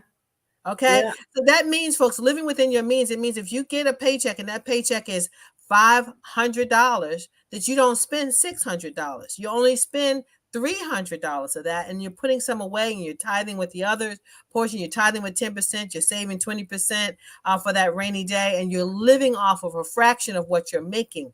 When you start living off of that 500, or even worse, spending more than that 500 to manage your monthly expenses, that means you're living above your means, and you'll never be able to get out of that spiral. And then you can't launch your own business, right? Or if you have your own business, you're just going from paycheck to paycheck, and it's a bad spiral for folks, right? Yes, absolutely. I mean, they have there's like a recipe or a 30% housing. Your income, your housing should not be more than 30% of your income. And That's right. then yes, your 20%, you got to pay yourself. I mean, you got to pay yourself. Working with seniors, a lot of them are just straight living off of Social Security. That's right. And that Social Security amount is below poverty. And so when you think about retirement, think about retirement as a three-legged stool. So if you only have Social Security and you're trying to sit on a one-legged stool, you're going to fall flat on your face. If you're trying to sit on you have Social Security and maybe a pension, it's going to be a little wobbly. But if you have a Social Security, a pension, and you are saving for your own individual retirement accounts, now you're sitting on a solid stool for life. Yeah. So I learned that from my parents back when when they were preparing to retire. They always instilled in me about saving for your retirement, Celeste, save for your retirement. And I see my parents, they retired at age 55, being in the education system for over 30 years, and retired at age 55, which is super young. And they were young enough to just live a life that everybody would dream of, traveling all the time. And my mom would say, well, Celeste, what day is today? And I go, Saturday. Every day is Saturday for you.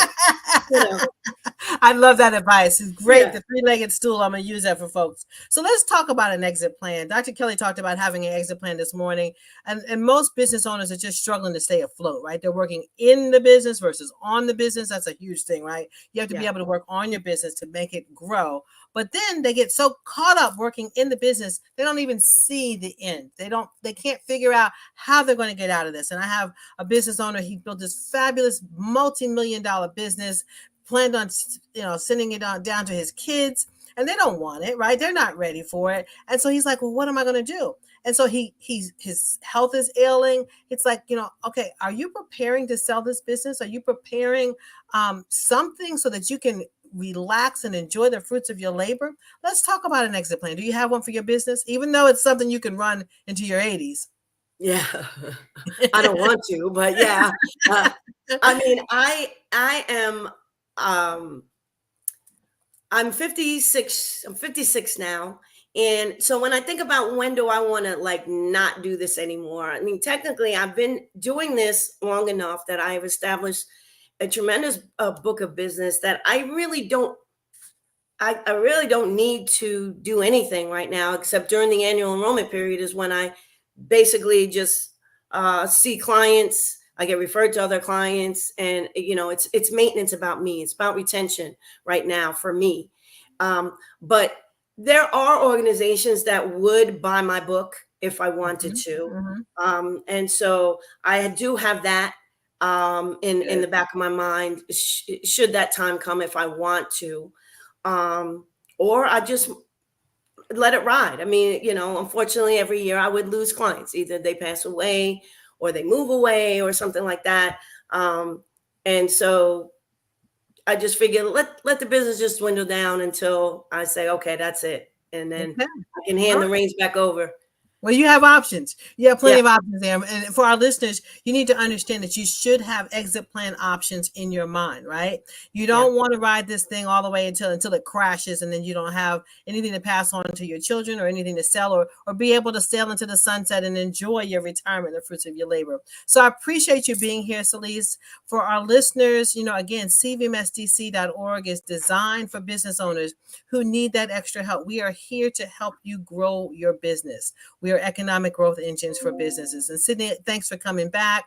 I hope that our listeners learned something today, about services that Ms. Celeste Lundy has. Celeste, please shout out to your company. Give us the company name and the email address. I have the phone number. My company name is Senior Insurance Resources. So seniorinsurancresources.com is my website.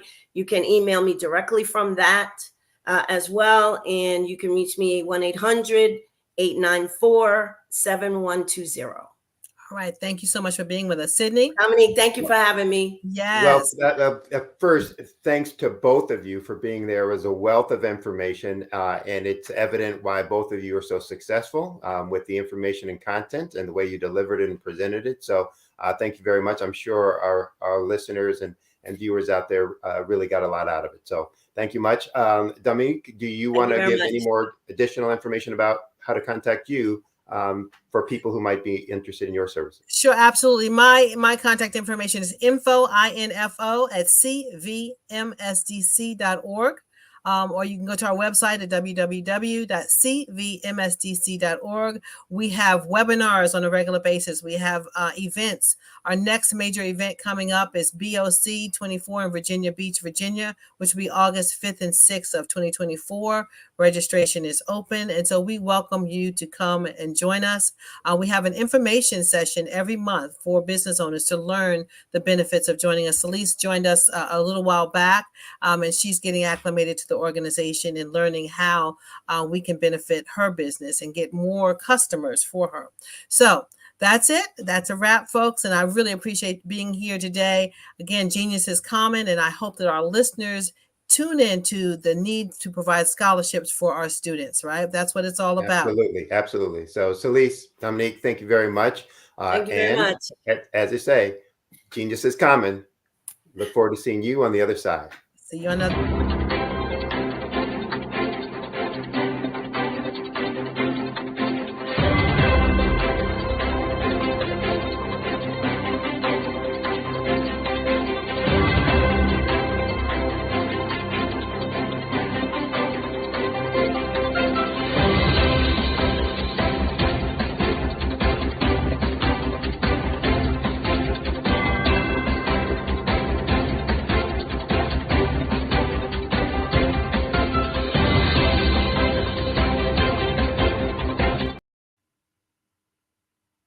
Good morning, business owners, entrepreneurs, thought leaders, and corporations. Welcome to the Black Business Network. My name is Sidney Wormsby. I'm the owner and founder for Uertis a Decus LLC. It is a business growth and improvement practice or consulting firm working to help you double your profits. I'm your business moderator for this morning on the Black Business Network. And the Black Business Network is a 24-hour business network showcasing Black businesses, business owners, entrepreneurs, and thought leaders worldwide. We have speakers from North Carolina, London, Singapore, Africa, Japan, and cities all over the United States. The Black Business Network is a global community sharing its business knowledge to empower, inspire, and to educate businesses about business. Our next speaker is Miss Marsha Jews, and she's going to be speaking to you about taking your side hustle to being a business owner, going with full confidence in taking your side hustle to being a business owner. Miss Jews is a host and executive producer of Keep It Moving with Marsha Jews. That's a weekly publication. Where she is focused on communicating with $10 million multimedia company. And as an associate producer, publisher, Ms. Jews managed the day-to-day operations for all aspects of the two publications, The Black Engineer, and Information Technology magazines, and Hispanic Engineer and Information Technology magazine. Co-produced and designed the conference workshops, panel discussions, award ceremonies, and plenary sessions for the Black Engineer of the Year Awards ceremony and conference, and was co-founder and co-producer of Women of Color Technology Awards and Conference. As former executive director of the Alvin Ailey Dance Theater Foundation of Maryland, Inc., Ms. Jews was responsible for the overall management of the statewide organization and for presenting the world-renowned Alvin Ailey American Dance Theater's annual Baltimore performances, community outreach, fundraisers, and the year-round Ailey Camp for at-risk middle school children. And for those who've not seen Alvin Ailey and dance company in production, it is quite a treat. So she did an outstanding job. Please help welcome me, Miss Marcia Jews. Yep, you're on mute. There you go. Good morning. How you doing? Good, good. Sorry for the a couple of mistakes there in your intro and bio. I was so impressed with what you do and what you've accomplished. Kind of stumbled over my own going, is that, wow, she did all that? Wow. So my apologies. That's okay. We do what we need to do to make it happen. So, yeah. Well, right? Welcome. So you were with Alvin Ailey and supported the dance company and its efforts globally, or just specifically within Baltimore? No, I was with the Alvin Ailey Dance Theater Foundation of Maryland. Okay. And we presented the company and Ailey Camp here during my 10 years as executive director. Okay. Well, what you're going to be talking about, there are so many people who are watching today that already have their businesses, but so many who are thinking about moving from and doing this thing on the side, got my little gig, my side hustle going, and I'd love to be able to make this my thing. And so what you're going to be talking about is going to resonate with so many folks out there.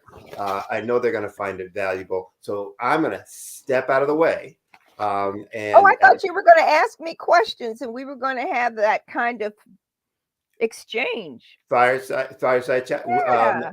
Well, I do have tons of questions. Okay, so why don't we just go ahead and do that? Okay. So talk a little bit about how you got involved with what you're doing in terms of the publications. Was this something that you were always a journalist, or something that you kind of slid into from your activities and experiences? So I think the biggest thing is when before I moved to Baltimore, I was living in DC and Bethesda, Maryland. And at that time, I was working with the company, the Modern Day Marine Force and Readiness Military Exposition, which was created as a opportunity for the Marine Corps to be able to see some of these contractors. And it was an opportunity not only for them to be able to see who are their potential competitors or people who had products that could be sold to the United States Marine Corps. And we also had set up an exposition, the Modern Day Marine Force and Readiness Military Exposition. And at that time, with that, we created the Amphibious Warfare Review magazine. Now, this is back in the 80s, I believe. I have something around here. And when you look at it, you sit and say, okay, wait a minute, that's a lot. And I think for me, what was very important was that I was the only Black person in the building, which was really wonderful because I'm from South Bend, Indiana, so we're accustomed to that. But what was also wonderful was that it gave me the opportunity to coordinate international defense contractors. So now you're talking about Albus Limited, who had tanks over in England, to the de Havilland that came out of Canada, and it's a short takeoff and landing vehicle. And we landed over in the Tucson, Arizona parking lot, to bringing in an international pavilion where all of these major defense contractors globally were in Washington, D.C. at the Sheraton. Wow. Those are great experiences. One, I think people will resonate with the, what I want to say, the exclusivity of being the only one. Many of us, listening to you end up being the only one within our business, within our office, within our department, within our industry, sitting at the table as an entrepreneur, etc. And so, hearing you talk about, your experiences as being the only one, in that and having to, be comfortable with it. And I'm a little familiar with that, South Indiana region, and understand what you mean by, hey, you've gotten used to that. But no matter, where you're coming from, in those experiences, it's still, a little bit daunting and something that you have to overcome when you're doing it on the professional level. And not just on the social level. And how do you make money? How do you, make your presence known? How do you remain confident, when you're, in those situations where you feel like others don't really know or understand you, don't know what you're experiencing or going through, or maybe not quite sure if they really, care about you being there, etc. So I know people are going to really want to hear, some of the depth and detail of, your experience with that and how you use that, to shape some of your activities, that you've gotten completed, in your work, both, professionally, and now what you're going to be doing in support of other entrepreneurs out there. So folks will be looking forward, to hearing all of those, details, etc.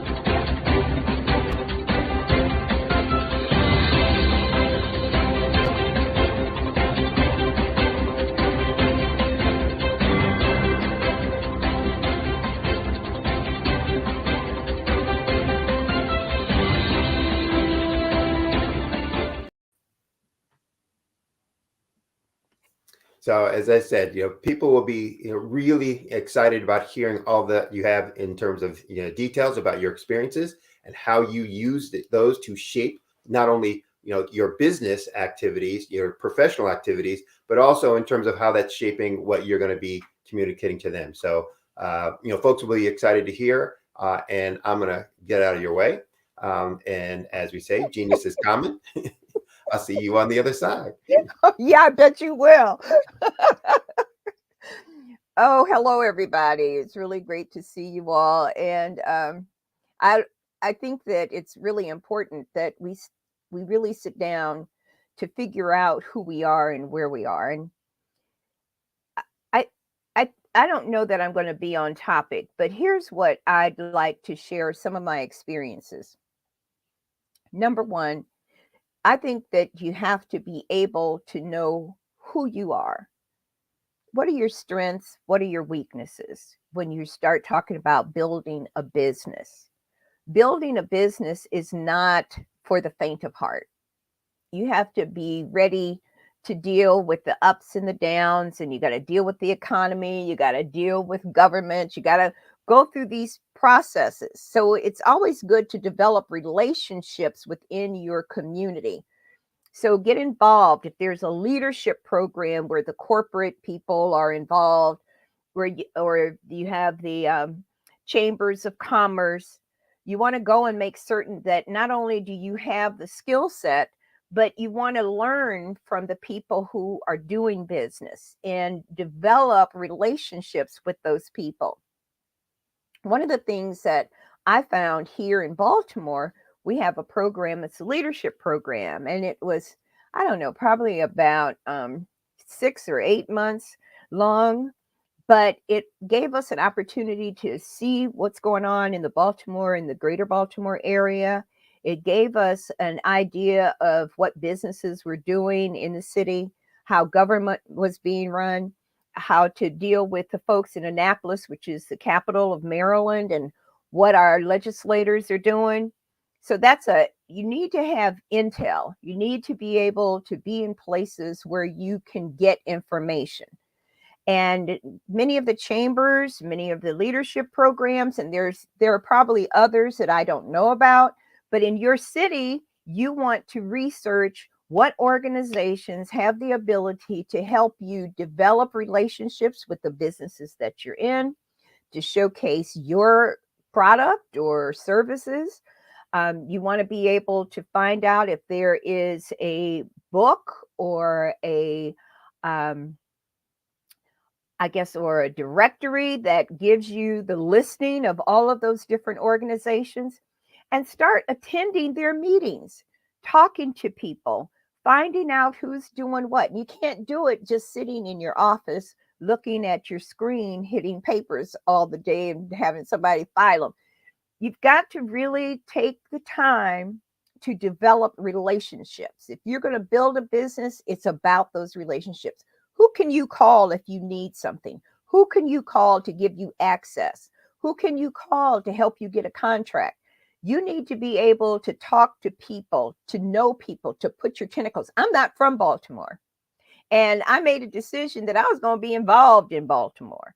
And I wanted to do everything that there was to do. My first job here was as the, the director of advertising for the Afro-American newspaper for Baltimore, DC, and Richmond.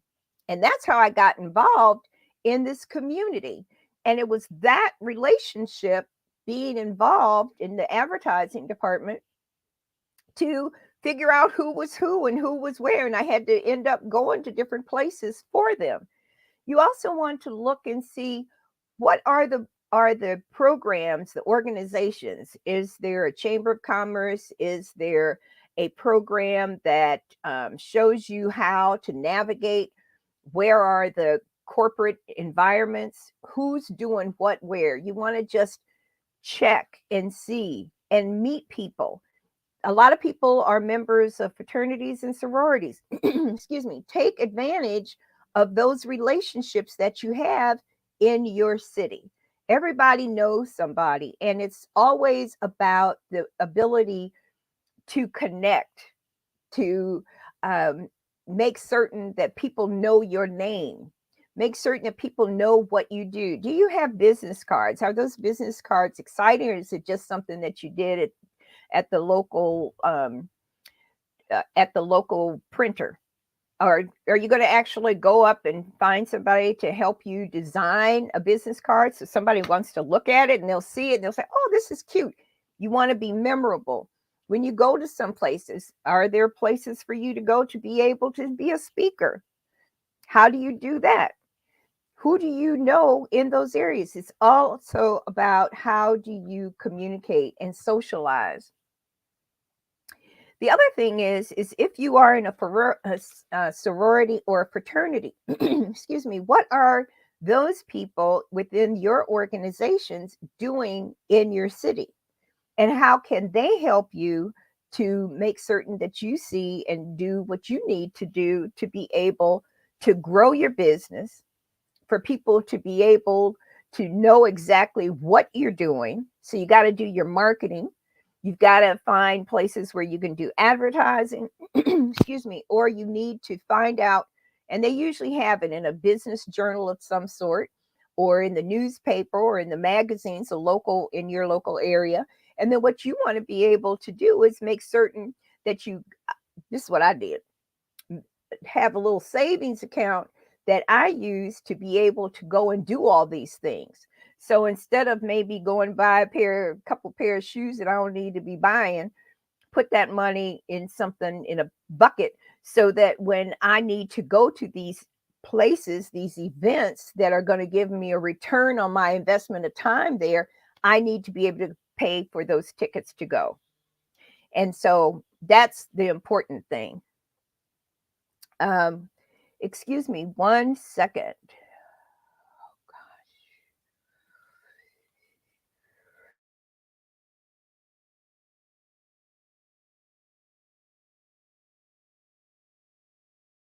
I'm Ramon Ray, founder of Smart Hustle Magazine and smallbiztechnology.com.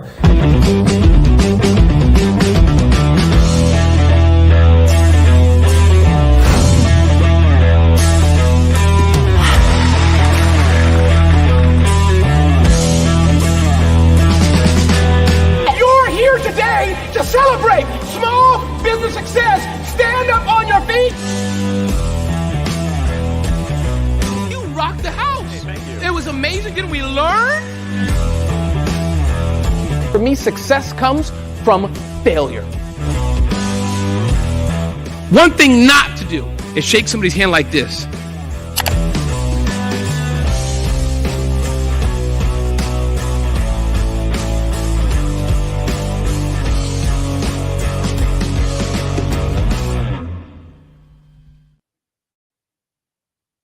Sorry about that. Hit a problem here.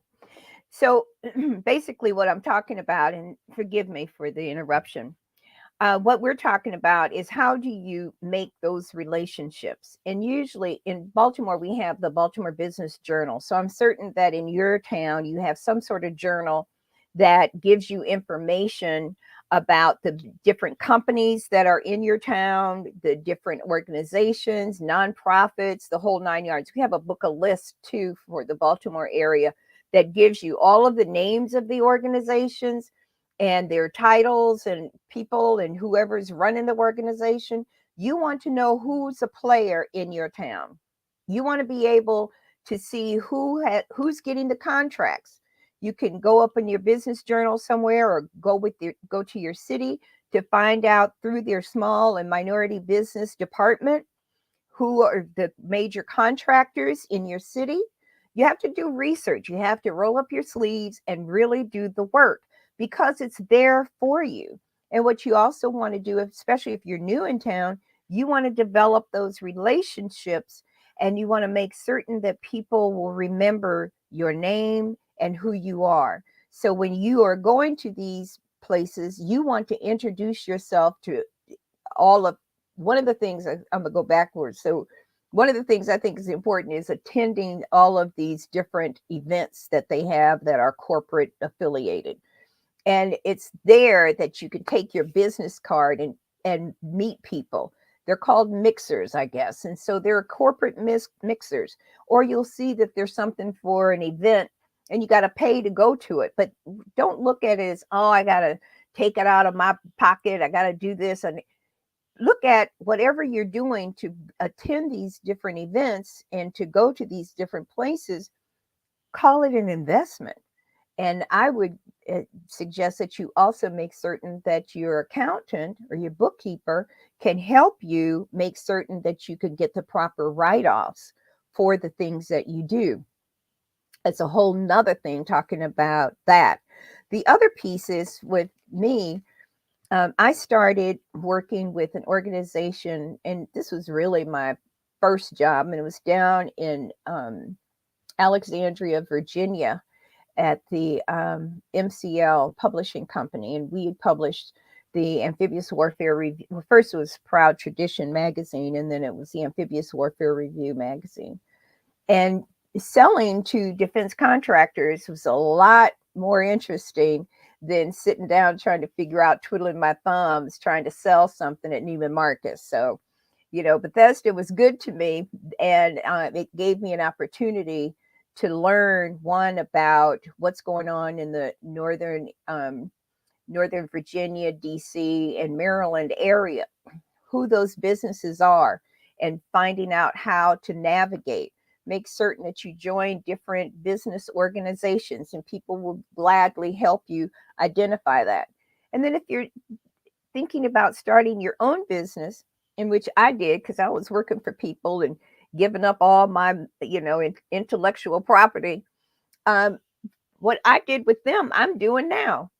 So with the modern day Marine Force in readiness, I learned how to set up an exposition and all those tanks and helicopters and take short takeoff and landing vehicles and IBM and General Motors and de Havilland and all those companies I'd never even heard of. But it gave me an opportunity to actually learn about how to set that up. And I know how now to go into a convention center and I can fill a whole building full of exhibitors. And then generally with that, you've got to do some sort of magazine so that people have that information, how to get back in touch with you, or they're advertising their products. And it doesn't necessarily have to be aerospace companies or defense contractors. It doesn't have to be that, because you could do the same thing creating an art festival. You can be as creative as possible. If you go get on the internet and you started just looking at events that people are doing, you will see that they'll do a jazz concert. They'll do an event where people have their tables, and an exhibition where there's a business exposition, where you can be in a convention center or some big hall. You could start that yourself. Now, that's what my area is. And then I would do a magazine to then have people advertise. So there's two forms of income: selling that exhibit space and advertising space.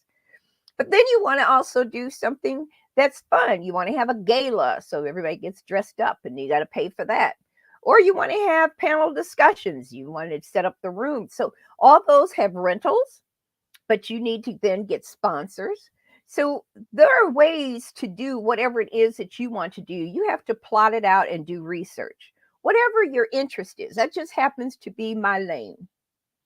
What's your lane? Write it out. Write down. It's not just your job description. It's also about who are you internally? What makes you happy, and how do you find the most important thing for you to build on in terms of building your business? Do you have a relationship, or do you know, or in your city, everybody has some sort of business department or economic development where they can help to develop your business and connect you with the people down in your state, who can tell you how to find get your license to do business, to set up your business. There's help in your city and statewide. So you have to make a decision on how do you want to live your life, and what is it that you want that will fulfill you. I have a big thing about the big sheets of paper, those big giant things, and I tape them all over the walls when I'm working on something. And sometimes for me, it helps me to be able to see it. How do you see it? How do you see yourself? How do you see this business? How do I raise money? And, there are all kinds of books that you can get to learn how to build a business.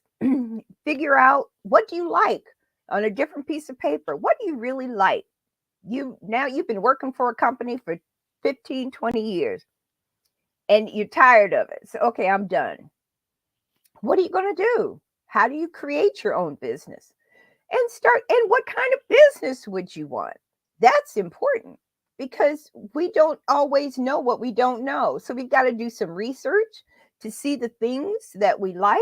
This is a great platform for people to watch and to see what other people are doing and learn from that. This coming to the Black Business Expo and the network is an education in and of itself, because there are people who are doing business that can speak to you about the good, the bad, and the ugly. And so the most important thing is, how do you now create an environment where you can run your own business, have an infrastructure? You got to get an accountant. You got to get an attorney. You need to make certain that you have everything ready for you to build. And if you don't have that, then you've got to make certain that you know what you're going to do, or you won't be in business long. And so I think those are the most important parts. And I wish there was a way that we could have questions. And so when we look at this, one of the other things that I think is really important, when we go to college and we figure out what we're going to do in terms of a business, or are we going to go and be an employee? Are we going to own our own business, or are we going to be an employee or an employer? And so if we break those out into 3 categories and fill those out, that gets you started to who am I? What do I want to do? So unless you want, you want to be a nurse, or you want to be a doctor, or that you want to do something that is the typical job position, or you want to be a lawyer, that's fine. That's a professional area, and people are doing well as that. But if you want to be an entrepreneur, you've got to really take hold of all that's around you in order for you to have a living for you and your family. So I don't know. I think if we had some questions, I'd really be able to answer you. And we're around for what I'm doing now. I'm going to tell you how I got started with this, which is a hoot. There was I lived in New York, and these are 2 funny stories. I lived in New York, and somebody came to, I had an art gallery in New York, and somebody came in and they said, "Oh, we would love to talk to you about on our show in WHCR at City College." And so I went to be interviewed on the show. And when I got off the air, they asked me if I would host a show because they really liked what I was talking about. And plus I'm really funny. I think I'm funny, but I'm not really funny. I couldn't be a comedian. But anyway, they gave me a host position at WHCR. And then when I moved back to Baltimore, the WEAA had a contest for a new host. And I won the contest. People had to vote. And so I had my show on there. And when that finished, I moved back to someplace else. And then I decided that I was going to start my own station. And so now I have WKIM, and I do my own interviews. And I have a couple of folks that are hosts on the platform. And of course, if you're interested in hosting your own show, we'd love to have you. And I think it's really important for us to be able to see what we want, to see who we are, and what services we can offer to people as a business person. I think so first of all, they had me speaking and I didn't know I was going to speak. So bear with me because I'm just doing this from the cuff. But I think the biggest thing is for us to be able to, as entrepreneurs, I think it's important to really get a sense to do your work, to do the work, to check out different people, talk to people, join organizations so that you can learn about who's doing what and how they're doing it and what they can do. Can you pick up a phone and call somebody about a contract? Do you have the relationships to help you navigate whatever it is that your goals and objectives are? How do you do that? Because at the end of the day, you're trying to make some money. You want to be able to pay your bills. You want to be able to make certain that the return on the investment is worth it, the effort that you give. You want to make certain that you put a little money on the side to save so that you make certain that you're not going to get caught if something happens. You want to make certain that you have all of the liability insurance and everything so that you're covered and nobody can take your whole life away. Building a business is not the easiest thing in the world. It's liberating, but yet it takes over sometime because there's so much infrastructure that you have to make certain that it's all working in tandem. So I would consider even taking a couple extra classes to at the local local college to see what you can do about that. What are some classes? I know for me, I needed help, big help with accounting. And then I just decided that I need to have somebody else do it because I'm not that math girl. But you need to make certain that the people that you are working with are also taken care of. I know that small businesses have a lot to go through to be the best they can be. One of the most important things is making certain that you have all of your paperwork in order. You want to make certain that you are straight with the city, you're straight with the state, and all of your work is, covered. All of your businesses are covered. You want to make certain that you have people who are working with you who can literally help you do what you need to do, that have the ability to help you navigate all of this. I'm not the girl I'm not the math person. So I need excuse me, I need an accountant because I don't want to do the math. I don't want to think about it. I don't want to think about my taxes. And I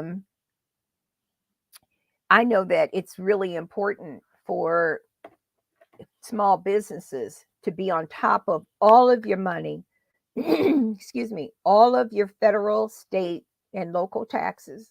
You've got to handle that. So you want to make certain that your accountant is in the right place and available to you. And the reality is, I really like to have people that I can call when I get ready. Not just call. I want to call and say, I have this problem and I need help navigating it. So that is really important. All of the things that you're going through internally, you've got to make certain that they're solid. And you would need to bring people around that you interview. You want to make certain that they are the type of person that you need on your team. What can they bring to you? And what is it that you need that they will be able to see and to make changes within your organization or to help you build your organization? But you don't really want to be in a place where you don't know all of this information. You don't have a clue of what's going on. You want to do that research. There's a ton of books in the bookstores. They can send you to the business department, start reading them, contact your state and local business or economic development departments that will be able to help you with all of that, no matter what the city is. And the Department of Commerce, the Department of Economic Development, talk to them. I think that every city within that mayor's office, they can take you and send you to whatever department that you need to get the right license and to get the right information for you to build your building. I've put my email address, and if you have any questions, please be comfortable giving us a shout. Thank you so much. And Black Business Network is really wonderful. I end up being on here a lot more if whenever they're ready and they have time for me. But you all should get involved in this organization as well. Bring your ideas to this platform. It's wonderful. And make certain that you share it with everyone. And I'm Marcia Jews with WKIM Media Network and Marcia Jews and Company. And you please stay in touch and let us know what you think. Have a great day. And remember, genius is the answer. And I know it has another one, but I'm not Eric. So Eric, come tell us what we're going to do next. Bye. You are in the right place at the right time. The Black Business Network opens again for its Black Business Olympics, a 24/7 broadcast on business, strategies, global branding, social media marketing, finance, advertisement, and much, much more. featuring the top, most powerful entrepreneurs and speakers and thought leaders from all around the world as they gather together for this phenomenal event. Join the Black Business Network streaming live into the metaverse, STEM City, USA, Black Multiverse, Pod TV, Roku, Hulu, iHeartRadio, Apple TV, YouTube, TikTok, Instagram, Google Podcasts, Facebook, LinkedIn, IBM TV, Spotify, and Twitch. Tune in today and be a part of this amazing movement. The Black Business Olympics welcomes you.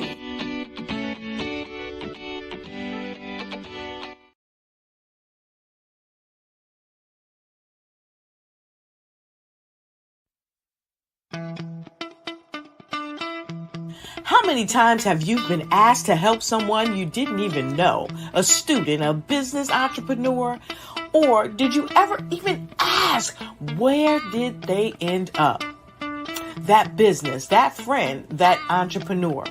Well, just maybe they ended up in a gang, bankrupt, homeless, or worse, dead. Maybe they turned to crime, drugs, and alcohol. Did you ever wonder? Did you destroy their dream, or was your life always so easy? At the Black Business Olympics, we started a movement to help students complete. Give them hope and foster success. Help them to leave their dreams of providing laptops, computers, and up to $5,000 in scholarship funds. Today, we ask you to help a student, a business owner, or an entrepreneur to realize their dream by sponsoring them, supporting them, and buying from them. Consider this. With $1.6 trillion in our Black community, we only ask for a small donation for our students, our businesses, and our entrepreneurs. And you can change a life today. So I ask you, what are you going to do? Sit on the sideline and watch our students in high school be leaders, miss out on their dream from lack of resources? Or are you going to donate to the movement and change their future and yours as well? Give us a call today at 919-308-9090. Change their life by investing with action to the Black Business Olympic Fund. The Black Business Olympics, one of the largest business showcases of Black business in the history of the world.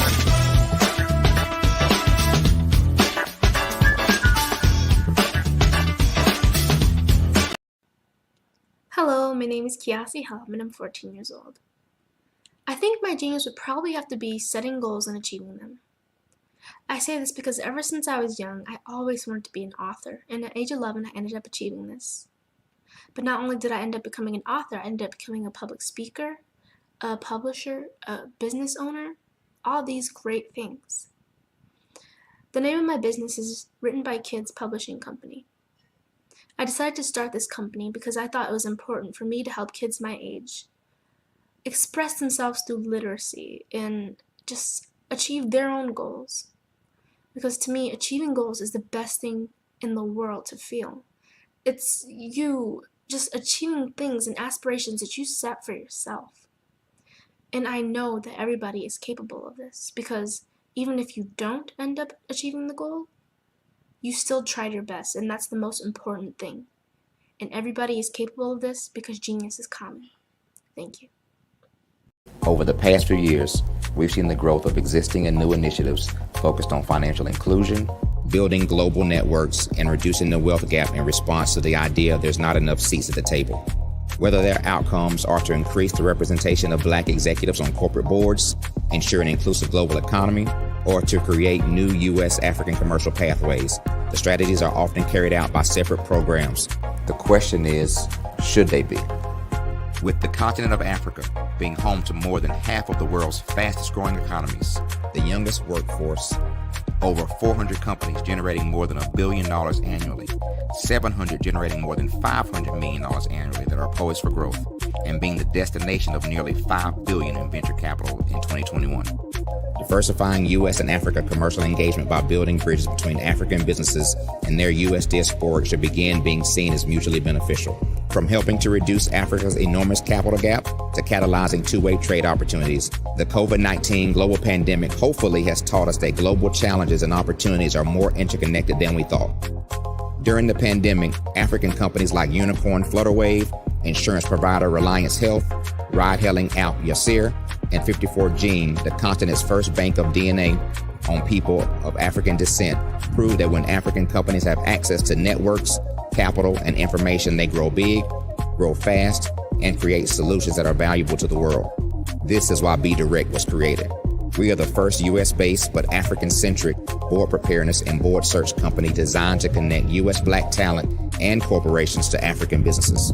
Unique and fundamental to Be Direct's success is our process of helping board candidates adapt their experience and networks to an African context before they're connected to high-growth companies that are looking to locally and globally scale. From our focus groups with African business execs and government leaders, we don't ignore the sentiment that business is easy, but people are hard. Having a pool of board candidates with hard-to-access networks and extensive experience across the business life cycle, including successfully raising capital, is table stakes for an initiative like this. So yes, we have that.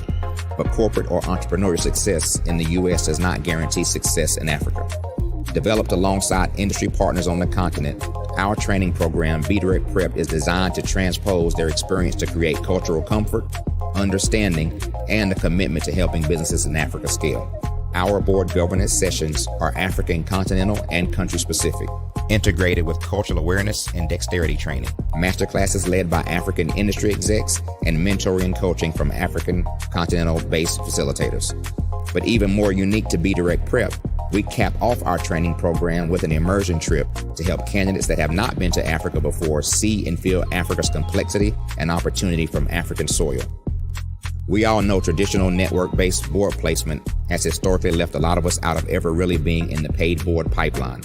Our strategy supports the work of many great organizations that are successfully filling seats at U.S. board tables by creating more tables for those that are still left on the sideline. It's time to start seeing the role and value of U.S. Black talent and businesses on the continent of Africa differently. Old perceptions and habits limit economic inclusion. Let's transition Black talent and the African businesses they will support from the periphery of the global economy to its core. Living in a global lockdown, we all know now how fast local and global economies can change, and see the value of having businesses that hire, strengthen local value chains, and even grow globally. Status quo in any form holds back progress. We must democratize U.S.-Africa commercial engagement by socially and economically connecting cultures that have long been disconnected. It's time for Africa's U.S. diaspora to redefine their global value by helping African businesses scale continentally and globally.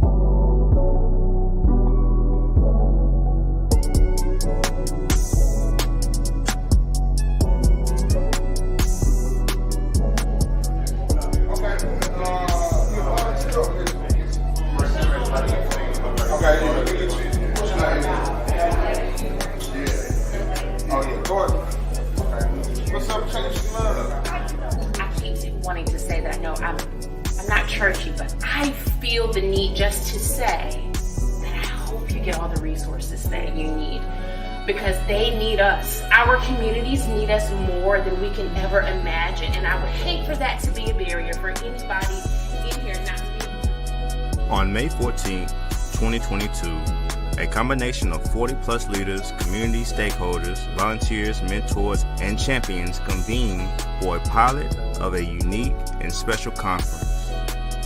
They call themselves the Cone Coalition of Like-Minded People. Like-minded towards liberation, fairness, and the idea that everyone in Rockingham County should thrive regardless of who they are or where they live. This 4-hour event was held on the campus of Rockingham Community College in Rockingham County, North Carolina, as a part of a design thinking project in partnership with Cone Health, MDC Rule 4. Several leaders convened from Rockingham County's nonprofit NC100. They came together to address some shared challenges and problems together while centering an authentic community voice, thanks in part to the grant funding from Kate B. Reynolds Charitable Trust, engaging in inspiration, imagination, and prototyping to bring this pilot to reality. The Piedmont Triangle Regional Council shared several job opportunities for the crowd to explore and share. Black-owned businesses were prioritized in hiring and supporting the collection of champions, to the food and snacks, to the folks trusting and documenting this event, to the child care provided by Headway Success Group. Forensics lab. So today is all about healthy mind, healthy body.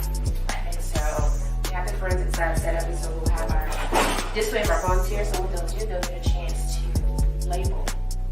And of course we have to have old school operation because it's just fun. Local facilitators led the county members through an in-depth work session about the importance of mentor and active volunteering. What's called excelling. It's a non-profit organization, and it helps. Rockingham Community Champions of Faith and Public Service grace our community members with shared learnings on this amazing Saturday in the Wentworth. Crystal Galloway served as a brilliant and engaging mistress in ceremony. Reesville Parks and Rec Superintendent Quentin Robinson delivered a starring keynote address.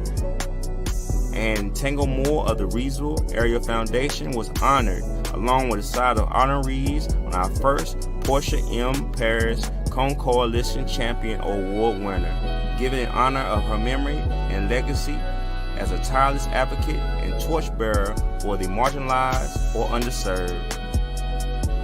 Help us reach our goal to learn more about building and strengthening the relationships of those who support mentors, volunteers, and young people, especially in the ages of 12 to 22, building the community capacity to support those in need of training, resources, and storytelling, finding ways to create and maintain a healthier Rockingham County and beyond. Want to know more about the Cone Coalition? Contact NC100 via Facebook at NC100 or www.nc-100.org.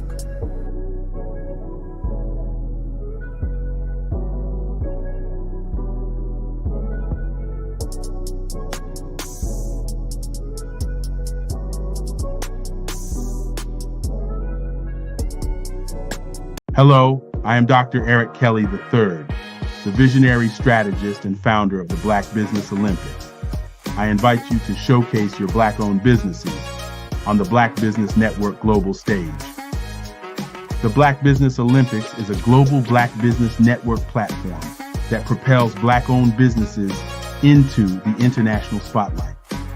By showcasing your business on the Black Business Olympics platform, you can reach a worldwide audience of potential customers, partners, and investors. You can also establish yourself as a thought leader, an expert in your field, attract lucrative partnerships, and more speaking engagements. In addition, the Black Business Olympics platform provides a valuable opportunity to connect and collaborate with like-minded entrepreneurs and business professionals from around the world. This can lead to new business opportunities, ideas, and relationships. Finally, by sharing your story and expertise on the Black Business Olympics platform, you can inspire and empower others. This is a powerful way to make a positive impact on the world and leave a lasting legacy. If you are a Black-owned business owner, I encourage you to seize the opportunity to showcase your business on the Black Business Olympics platform. It is a once-in-a-lifetime opportunity to make an indelible mark on the world. Be one of the 1,000 visionary entrepreneurs who are changing students' lives, shaping industries, and leaving an unforgettable legacy for their families. Unleash your voice on our global stage and watch your business thrive. Black Business Olympics is one of the largest Black business showcases in the history of Black business in the world. Yes, the entire world. Just give me a call today at 919-308-9090.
That entrepreneurs all around the world just want to be seen, heard, and provide great service?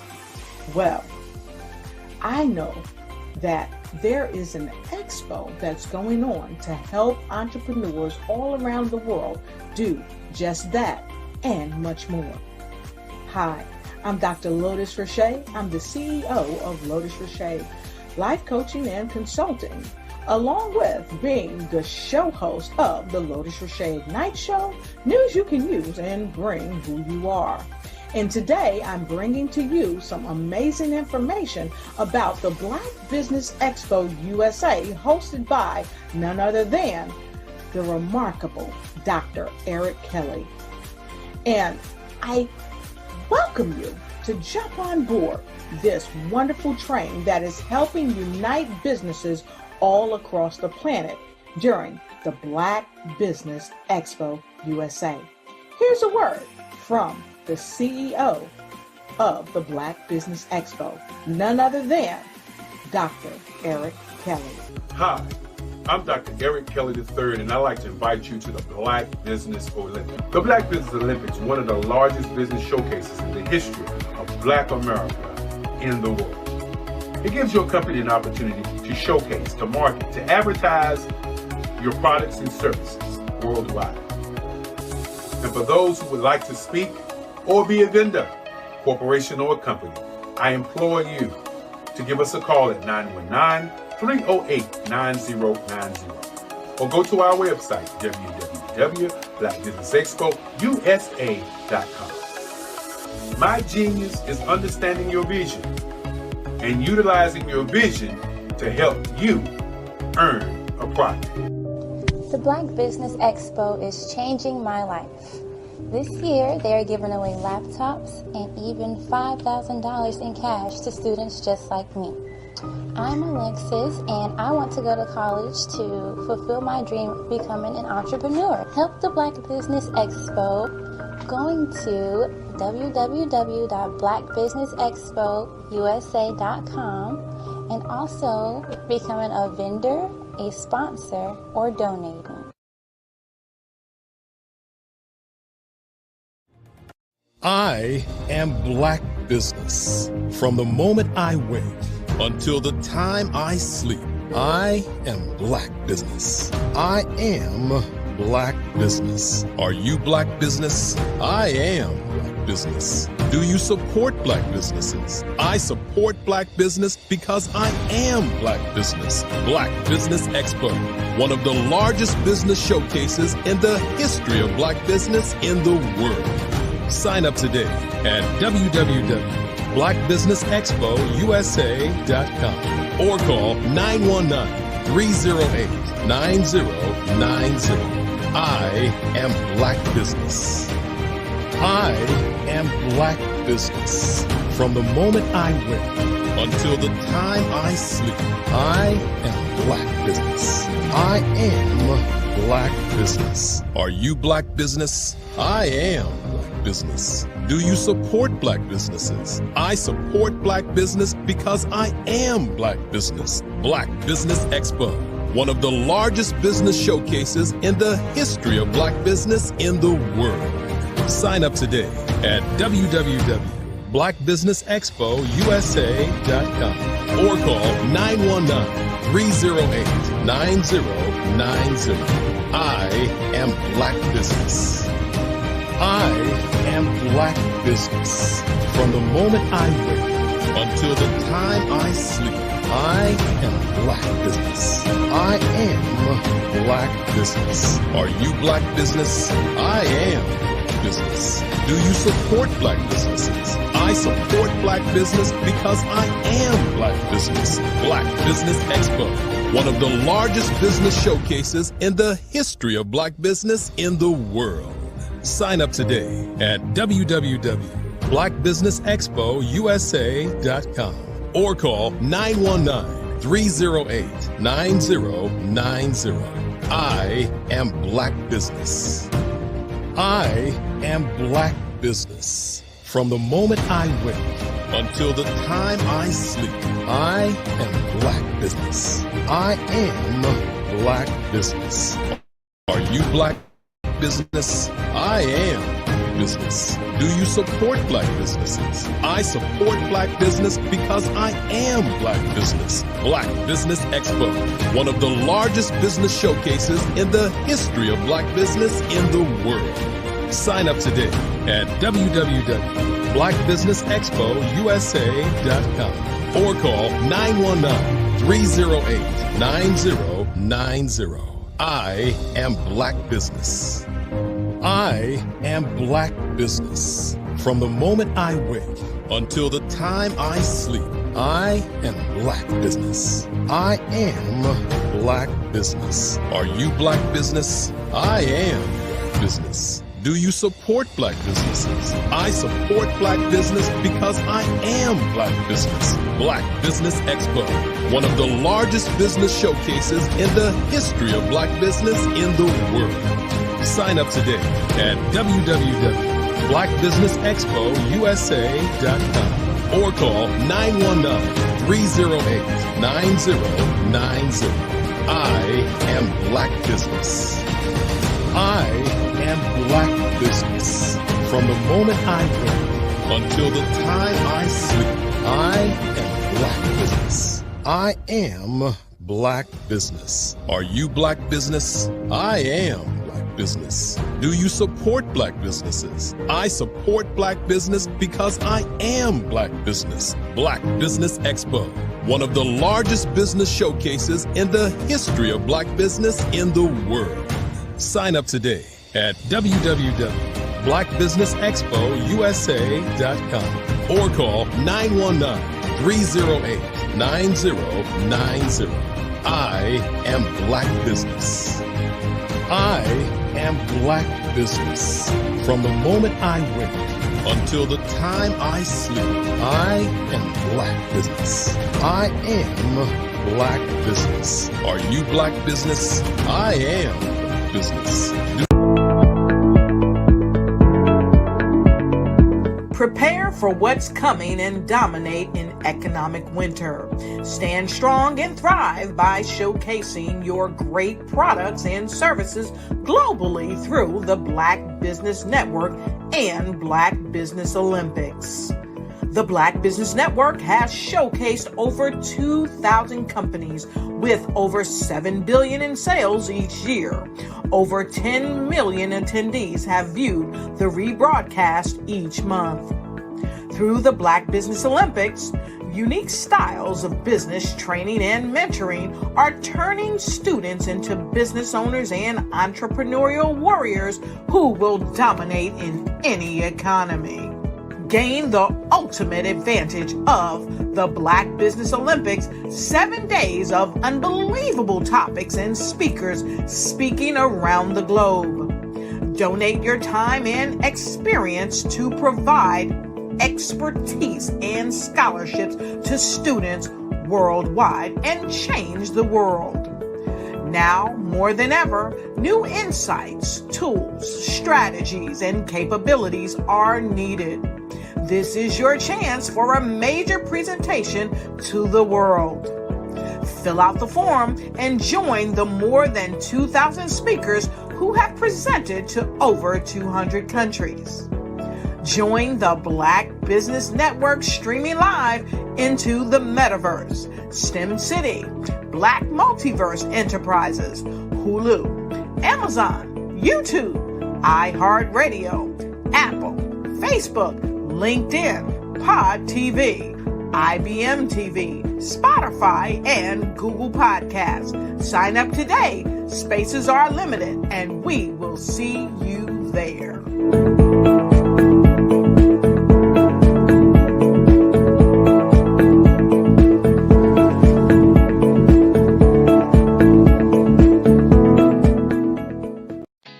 Did you know women represent just 3% of Fortune 500 CEOs and less than 15% of corporate executives at top companies worldwide? Have you wondered what the secrets are to getting into the top ranks, whether in the private or public sector? Do you want to figure out how to stop being held back in your career or passed over for promotion? Then you're in the right place. Hi, I'm Dr. Madeline Ann Lewis, President and CEO of the Executive Women's Success Institute. I have decades of experience in the military, the federal government, and corporate America, and my mission is to help women succeed and tap into their full potential. I want to reach 1 million plus women around the world to become the leaders they are meant to be. So if you want to move into a management or executive level position, or maybe you are a female veteran transitioning out of the military into business entrepreneurship, then reach out to the Executive Women's Success Institute at 301-693-3284. Let us get you on the fast track to success.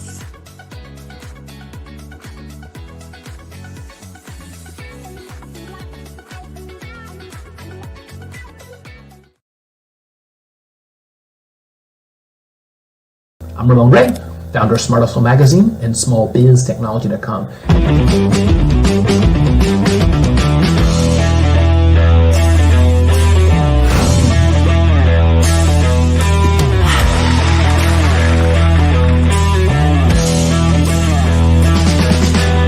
You're here today to celebrate small business success. Stand up on your feet. You rocked the house. It was amazing. Didn't we learn? For me, success comes from failure. One thing not to do is shake somebody's hand like this.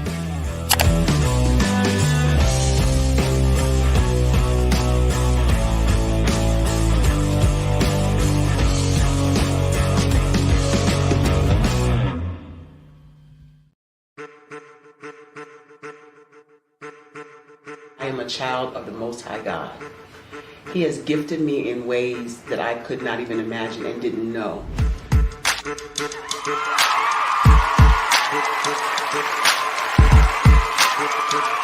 There was a time when I didn't know who I was. I listened to other people tell me who I should be, what I should do. I listened to people telling me that I should be a boutique owner, that I should be a construction manager, that I should be a laborer.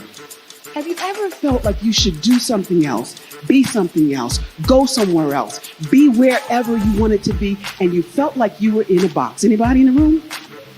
And you couldn't get out? Anybody in the room? And you kept trying to go and go and you couldn't get out? Anybody in the room? But let me tell you, you need to rock the box. Rock the box.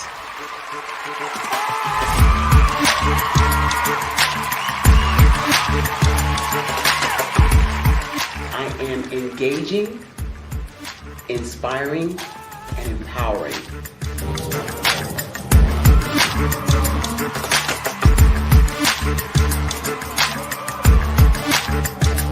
I would give you everything I know.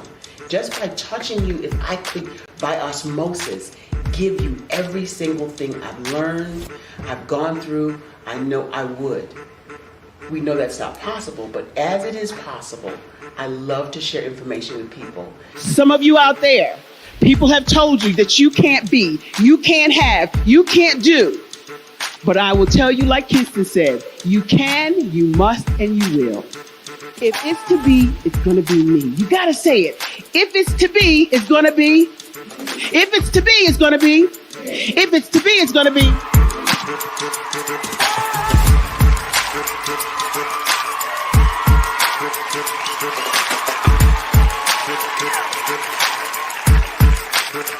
Barbara is because she believed what her mama said about her and not what other people told her.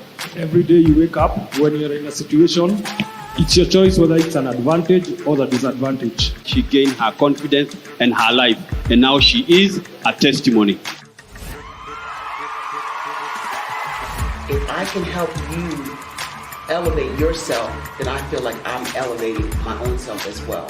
What you know and I know together can change the world.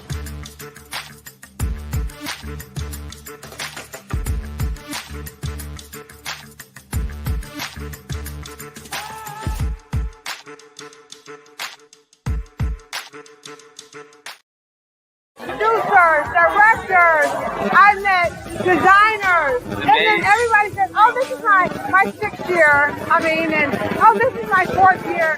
Shout out to New York. We're in New York in like 7 hours. Oh my gosh, yes, we have a 6:58 flight, so. We gotta go home. We gotta go. We gotta go. Yeah. Let me tell you something. Every single person that's come through the store has spoke so highly of you, and what a great event this is. Yes. I'm representing DJ Darryl, who is a platinum producer.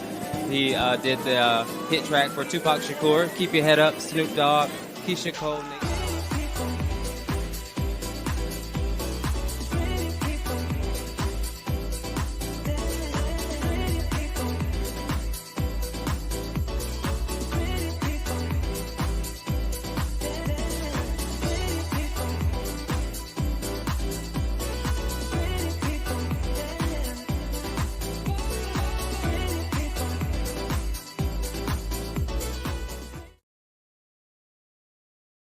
Hey, it's your girl Colette V. Smith. The V is for victory. My mama would tell you the V is for Veronica, but it's Colette V. Smith, the NFL's first African-American woman to coach in the history of the National Football League by way of being the first female in 2017 to coach in New York Jets franchise history. Today, I'm the founder of Believe in You Incorporated. Believe in You Incorporated. I got here because I didn't limit myself. I started thinking freely, living life freely. Don't limit yourself. Unleash your power, the power that God created you to be and to have. I got here because I didn't just follow a path. I created my own. You can do the same thing. You know why I know this? Because genius is common. I'm Kennedy Harris. My genius is being an entrepreneur. I'm the CEO of K-Lock, a company where I develop my very own line of kids supplements. I currently market my multivitamin for kids to help combat weak immunity. During the pandemic, research has shown that having a strong immune system is key to fighting off disease. My vitamins are for kids, but adults can benefit from them as well. I'm adding a proprietary blend to my supplement line. I want to create my own blend so that I have a competitive edge in the marketplace. Staying healthy is important to me so that we live longer and have healthier lives. My website is klockproducts.com. That is K-L-O-C-K. Genius is common.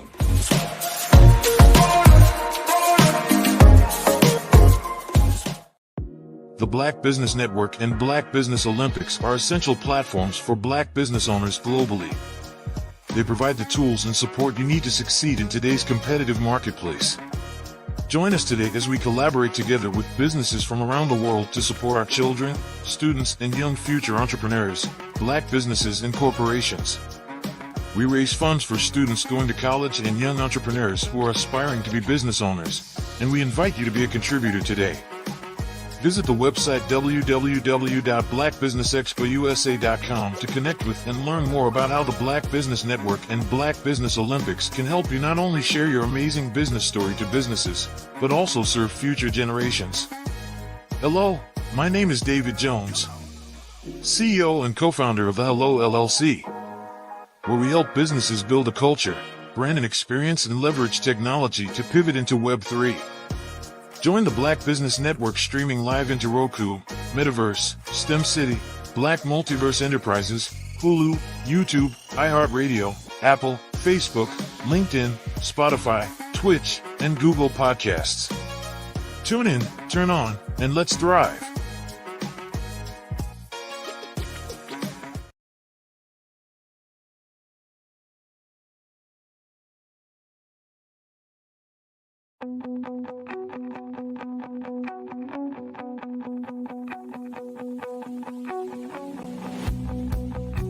I am Black business. From the moment I wake until the time I sleep. Yes, I am Black business. I am Black business. Tell me, are you Black business? I am Black business. Do you support Black businesses? Listen, I support Black business because I am Black business. Black Business Expo, one of the largest business showcases in the history of Black business in the world. The world! Sign up today at www.blackbusinessexpousa.com or call 919-308-9090. I am Black business.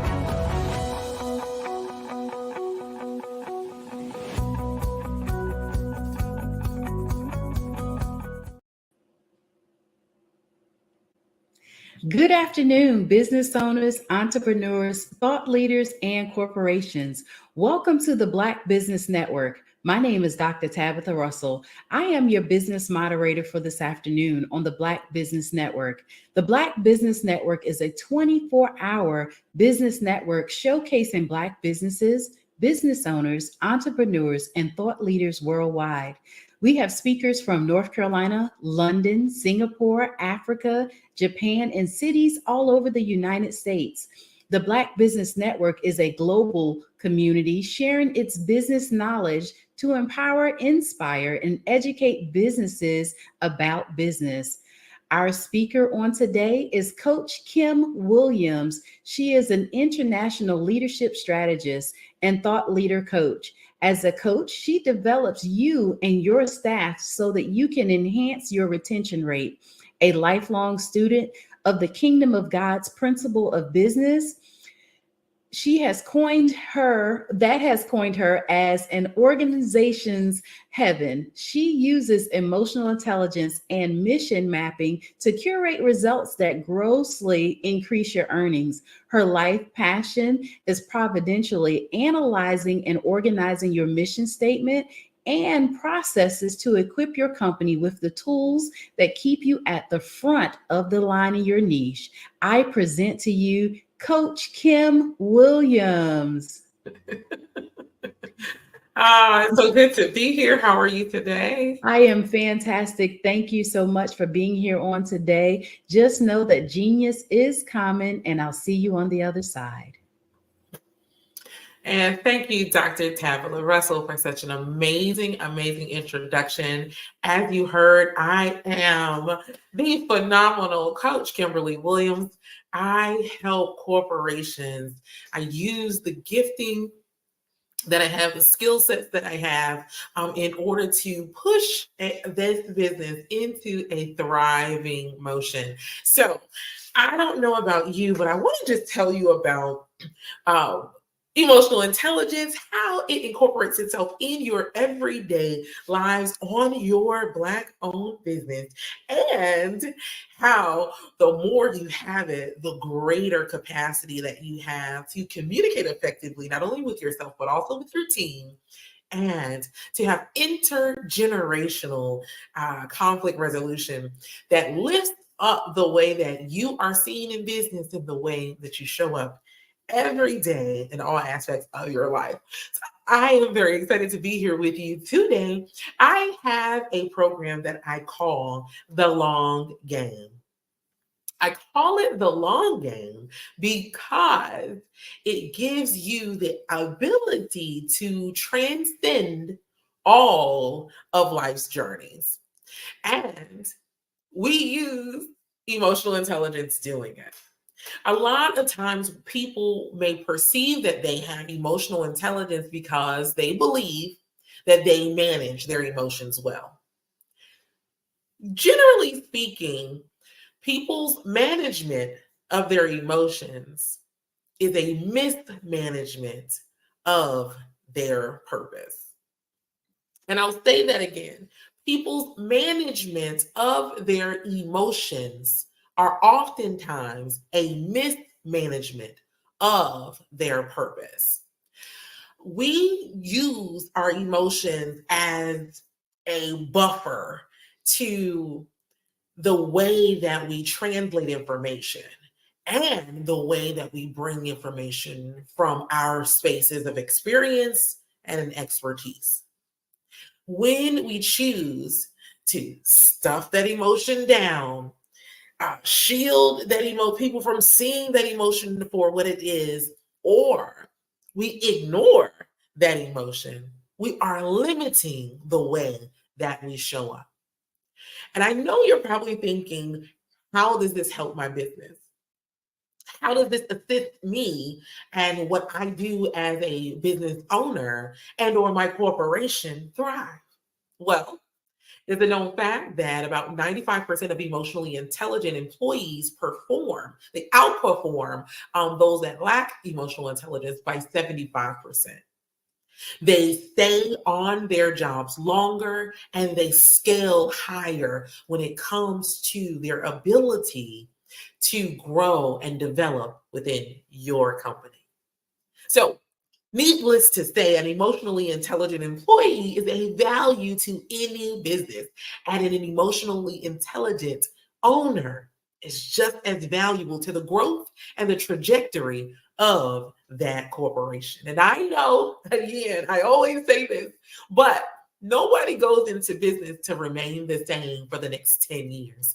Everyone who's going into business, even though it starts as a solution to one problem, they learn that that one solution has multiple streams of output.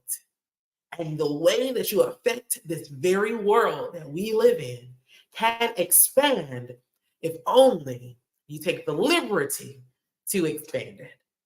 Now, let's talk about how emotional intelligence can hinder areas of your operations. All right. And so sometimes there is a fear that you may misinterpret the emotions of not only your colleagues, but also your staff members. There's also the opportunity for there to be emotional conflicts within that team.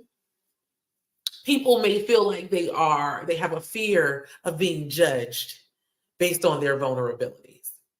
And so if you have an environment or a climate within your organization or operations that does not yield space for vulnerability, does not have a clear way to resolve emotional conflicts between employees, and you're not really good at, you use stereotypical analyzations in order to interpret what your employees may be expressing or feeling based on their emotional state. And this message is for you.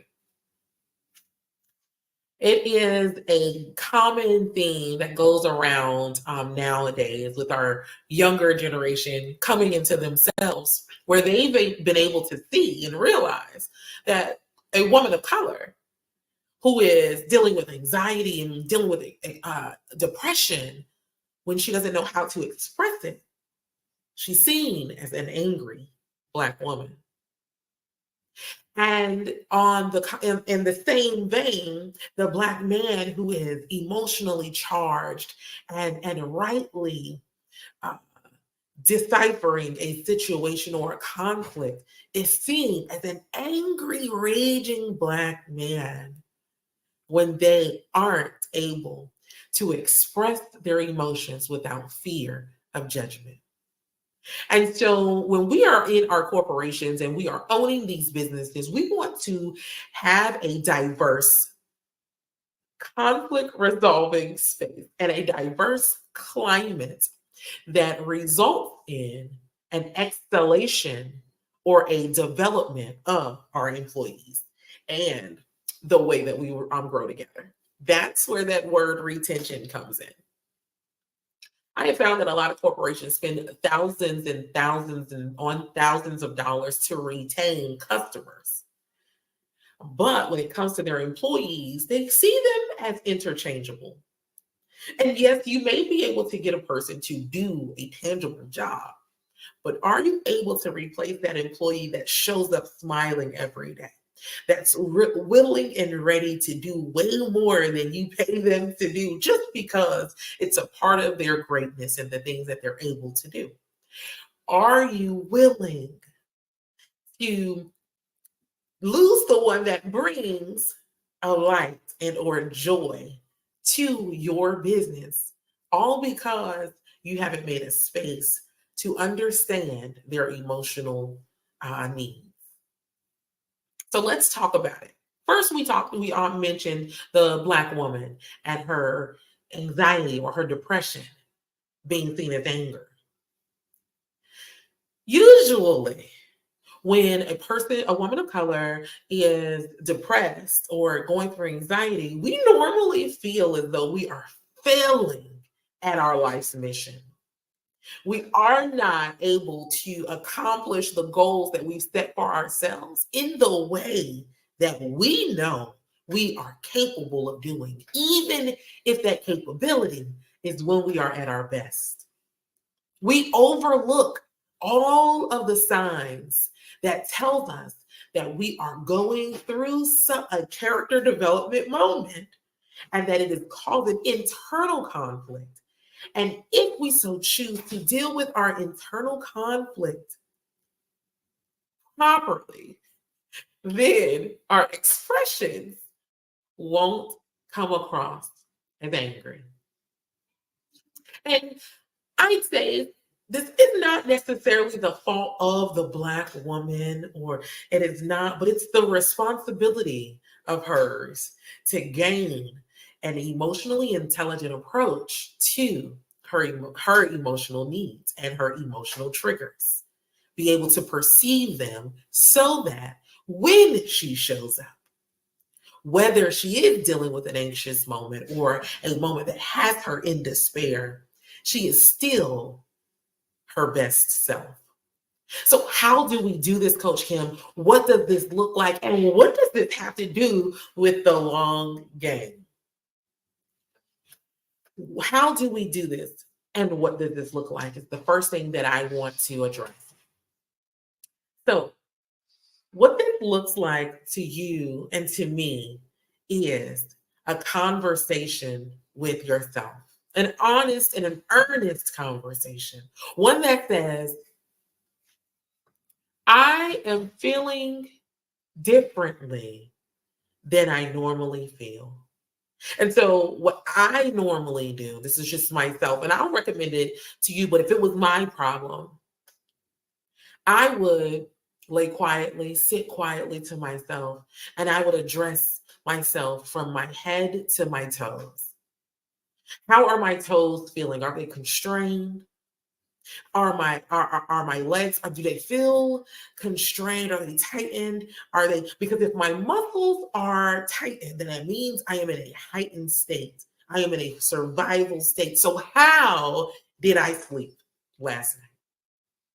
How did I push through the last 3 hours of my day? So I have to check in with my body, which is my first indicator that there is something challenging to my neurological system. And so once I take that inventory and I say, self,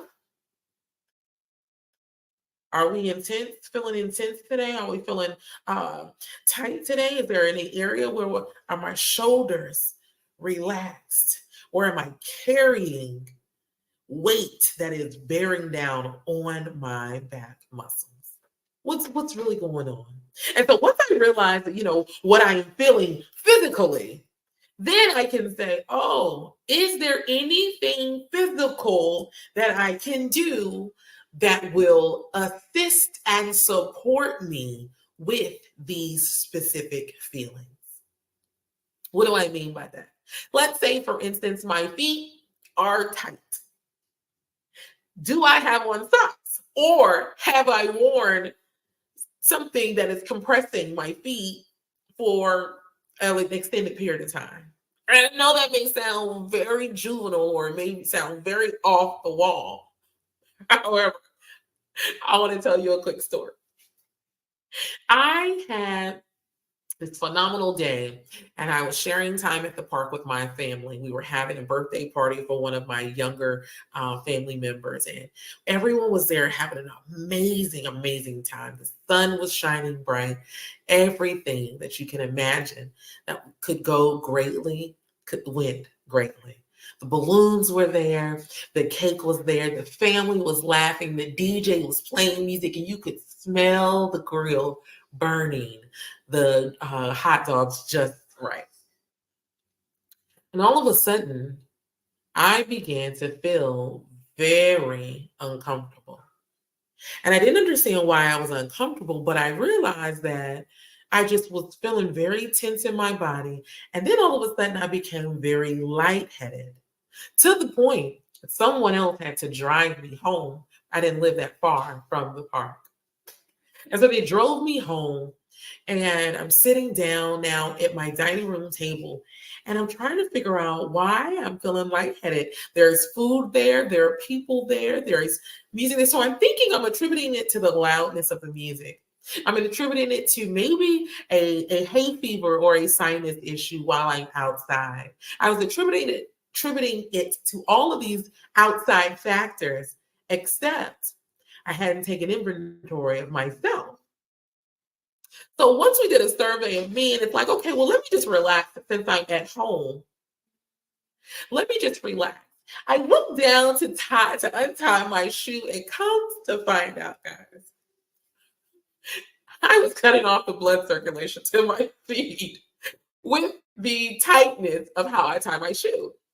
And so I tied this shoe very tightly, and I did the bunny ears as very tightly, and it was so tight that the pressure was pushing on some main arteries in my foot, and it was causing me to be lightheaded, causing me to be uncomfortable, and so much so that I had to leave the great time I was having, all because I was having an internal crisis that was indicated to me by, first, my discomfort in my body, and then the discomfort that came within my own emotional space because I was uncomfortable. So had I not decided to take off my shoe, I would never have even paid attention to the amount of pressure and the tightness of my laces on my shoe. So when we decide to pay attention to ourselves, because we tie our shoes all the time. How could that possibly be the reason why I'm lightheaded and having to leave this park? There are so many external factors that could possibly be the reason as to the issue. So let me remove myself from this space and this, what I believe to be the trigger. And none of it worked. So, but you have to be a self-aware person, and you have to be able to regulate yourself. That is how it's done and what it looks like in real time. Self-awareness and self-regulation are two of the main pillars of emotional intelligence. When you are self-aware, it gives you the opportunity to take inventory and survey of what you are actually experiencing and the way that it is affecting you, not only physically, mentally, and then emotionally. When we are able to take our time to no longer blame things on the outside of us, but start to look at ourselves, right? So let me see, it's me. Let me make some self adjustments. And if I can make adjustments with the things that I can control, the things that I cannot control will not have control of me because I have taken that control of myself. And then we show up and we're no longer dealing with our anxiety on the outside. We've taken the necessary liberties to handle it ahead of time. And so no longer is the anxious, depressed woman of color seen as the angry Black woman. So that is what that looks like. That is how that's done. And the reason why it is a pillar of the long game is because we're going to always deal with circumstances and situations in our work life and in our personal space that will disrupt us and cause us to have an emotional response.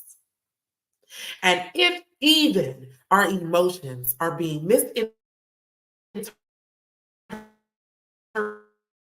on the outside we have the ability and the tools to be self-aware and self-regulate. So one, we can advocate for ourselves, and two, we can recover swiftly.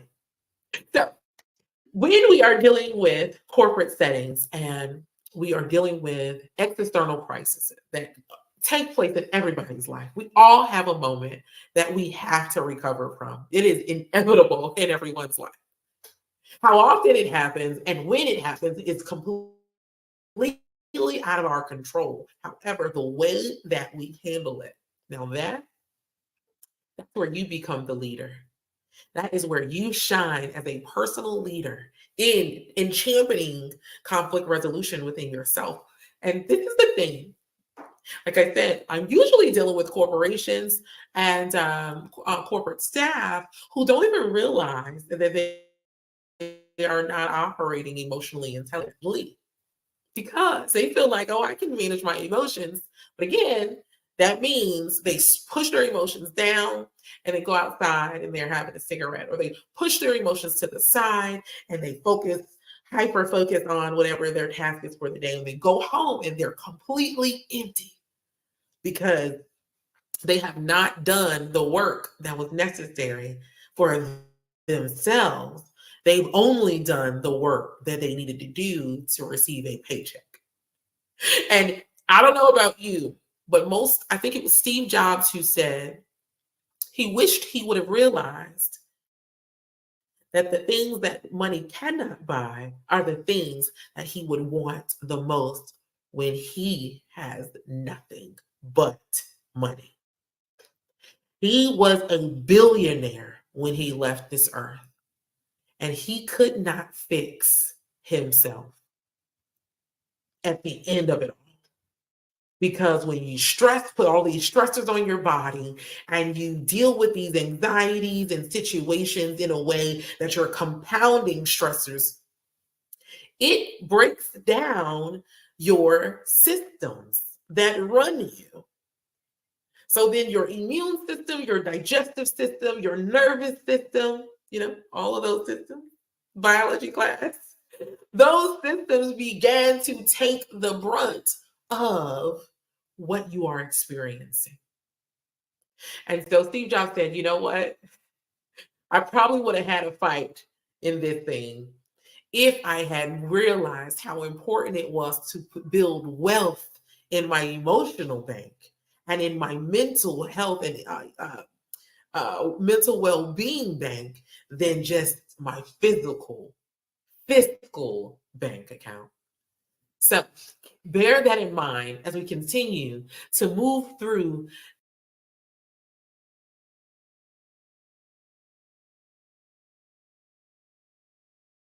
oh, 18. Okay. Number two, we talked about the fear of emotional conflict between employees. Now, when you are dealing with employees who lack emotional intelligence, there are a few red flags for your business.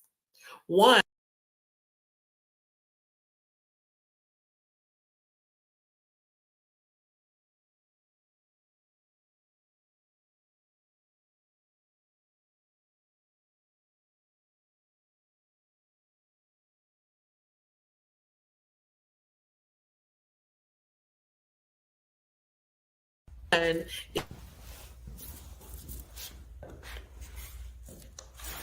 How you doing?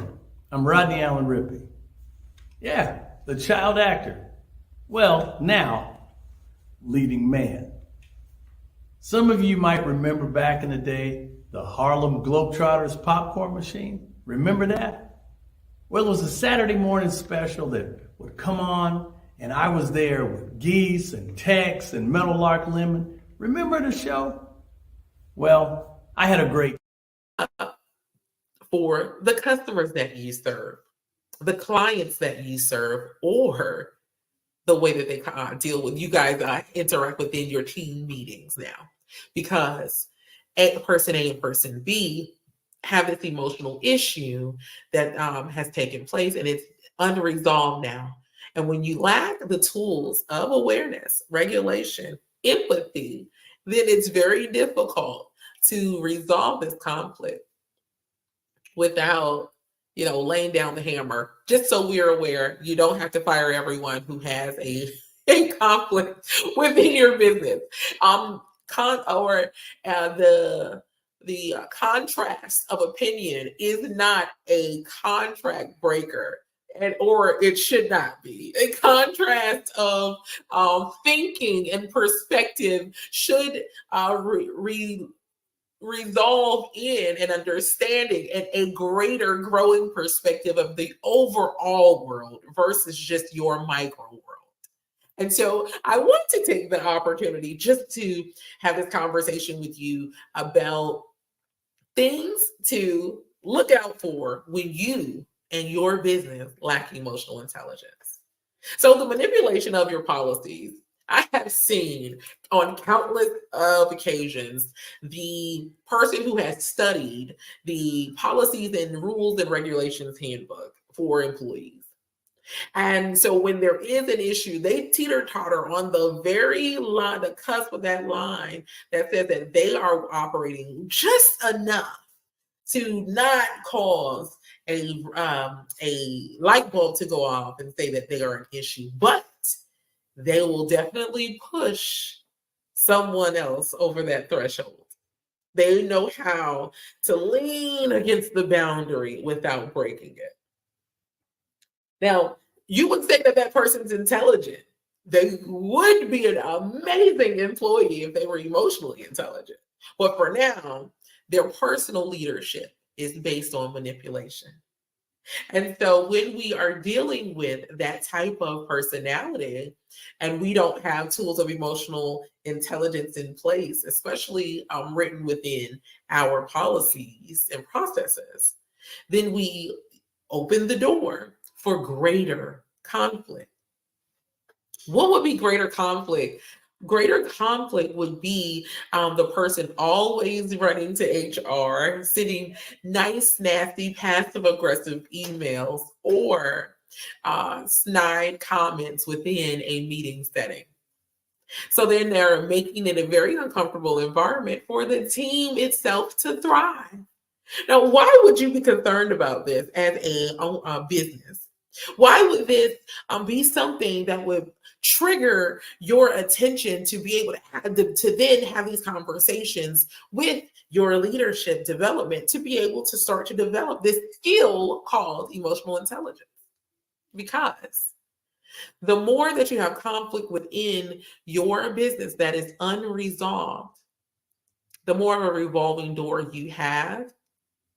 But you'll have that one person who's always causing the conflicts to remain. And you're not aware that they're the one causing the conflict because they know, again, how to manipulate, especially when you lack emotional intelligence, because they know to do things like buy you gifts, give you information, help you out a little in areas that you need assistance.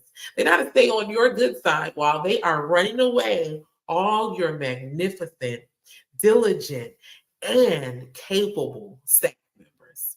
And so now all the onus is on them and you to make this ship sail, when in reality, you would have already had a team of 7 to 15 employees, had this one person been trained in emotional intelligence. So, what is then emotional intelligence? Emotional intelligence is your ability to manage, use, and perceive the emotions of yourself and of others. Why is emotional intelligence important in a corporate setting? Emotional intelligence is important in a corporate setting because it gives you the advantage to know how to market to, how to build up, and how to sustain teams, employees, and customers. And that is the foundation of any strong scaling business. We talk about you want to scale your business. Do you want to scale your business? So work on your customer avatar and work on the way that you show up in terms of your branding. And then also you want to work on all of these external factors. But we forget about the most important factor, which is our internal systems. So an internal system in terms of a business would be the way that you operate. And so when you have that manipulative body that does not have emotional intelligence, who may be your HR person, they may be your assistant, they could very well be your right-hand social media marketer, whatever their task is, and they could be the leader, they could be your right-hand director. But if they lack emotional intelligence, they are running away every person who thrives. Yes. Hi, how are you?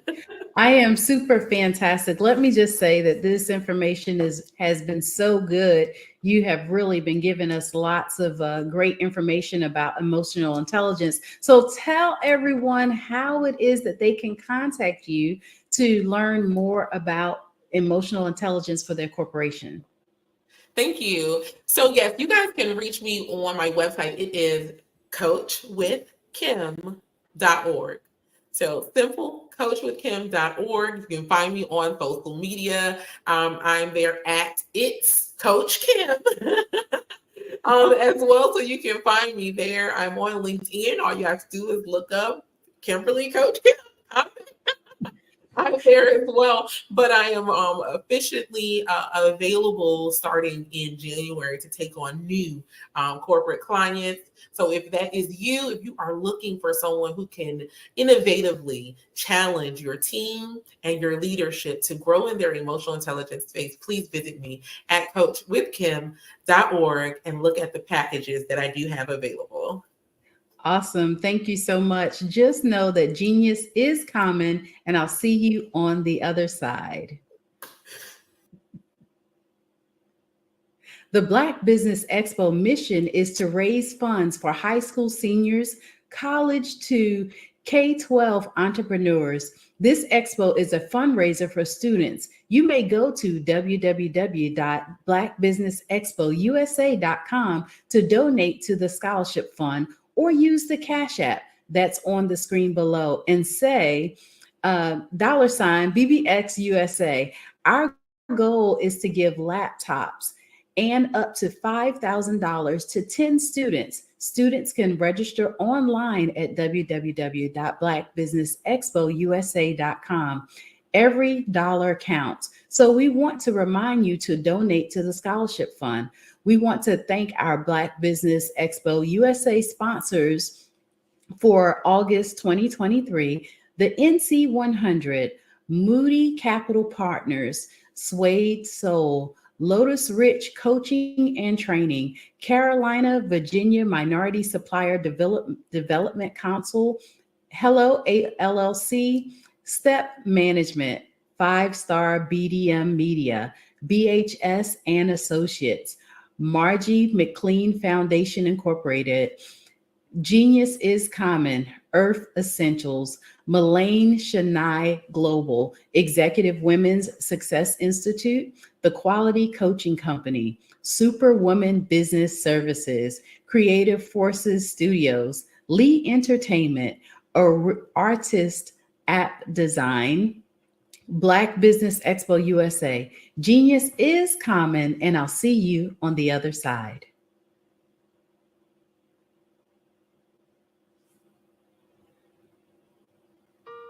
Hello, this is Israel, and I am CEO of Daydreams Interactive and author of Princess Planet. So, genius is common, and as a kid, I loved to daydream. Even as an adult, I love to daydream. And when my daughter became 6 and loved princess characters, but we just could not find the diversity that showed her, we created our own characters. So, for instance, you have Princess Nulu right here. Princess Nulu is from Uganda, and her genius is that she loves to take care of animals. She can actually even listen and hear what they say. And then we have Princess Isabella right here. Princess Isabella, she's from Cuba, and her genius is biochemistry. One day she hopes to eliminate disease. Then we have Princess Nia right here, and Princess Nia is based off of my daughter, and she is what she wants to be, the greatest dancer alive. So that's her genius. So what's your genius? My genius is my imagination. Genius is common.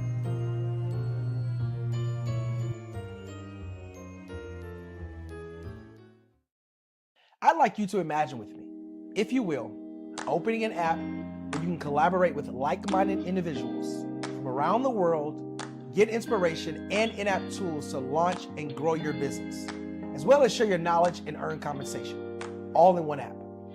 Well, the name of that app is Truso, short for Truly Social. Hi, I'm Matthew Newman, the founder and CEO of Truso. A new concept in social media, Truso is designed from the ground up to be a platform that's both social and empowering for all its users. How exactly do we do that? I'm glad you asked. First, Truso brings the world together via video. Psychologists assert that video provides a significantly more effective connection than audio only. When you enter a community on Truso, you're face to face. Second, on Truso, you don't have to have 1 million followers to monetize. Our business model allows all hosts and moderators to monetize, no matter the size of your following, by 1, producing fee-based content, and 2, inviting others to join the platform as subscribers. Even more, Truso has an in-app resource library with over 100 free resources, forms, and documents to help you build your brand and grow your business. Third, Truso is inclusive. The deaf and hard of hearing communities make up 360 million people worldwide. Unlike audio-only apps, Truso embraces this community, providing a networking platform that allows them to participate via video and closed captioning. We even have a deaf and hard of hearing foundation in the works as well. Fourth, Truso is both social and safe. We refer to Truso as a virtual extension of the beauty shop, barbershop, and brainchild of the community. A place where there's laughter, along with wisdom, growth-oriented conversation, and genuine connections in a safe space. Truso even has proprietary security to ensure we maintain a safe environment for everyone. Where are we at now? Truso is live, y'all. We've launched in beta, and we're acquiring users daily.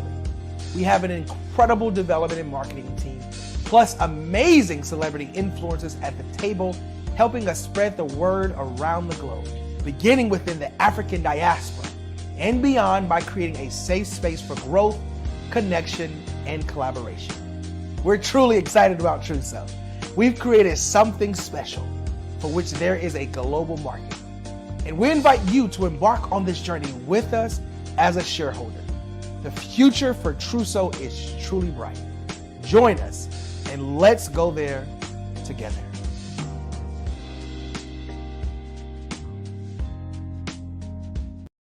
Follow the Brand TV broadcast host, Grant McGaw, as he visits with top executives and entrepreneurs to find out their secrets of success with their personal brand. Follow the Brand TV broadcast host as he focuses on brand development to build better relationships, bring value to your business, relationships, and career. You will enjoy listening to each episode that is tailored to speak to you directly. If you're looking for this type of clarity in terms of building your brand, you have tuned into the right station. Each episode will help you to shape a conversation in the 5-star BDM network of 20,000 professionals and become a springboard for your corporate engagement and business opportunities. Each guest will frame their story in the areas of personal branding, business development, career development, financial empowerment, and technology innovation. Grant McGaw explains why he is the CEO and owner of his own professional career. Grant is an accomplished business leader and entrepreneur who wants to give back to individuals to grow their personal brand strategy. Tune in as he weaves his story about new possibilities, while to you exceed expectations. If you love storytelling, this show will make for fun.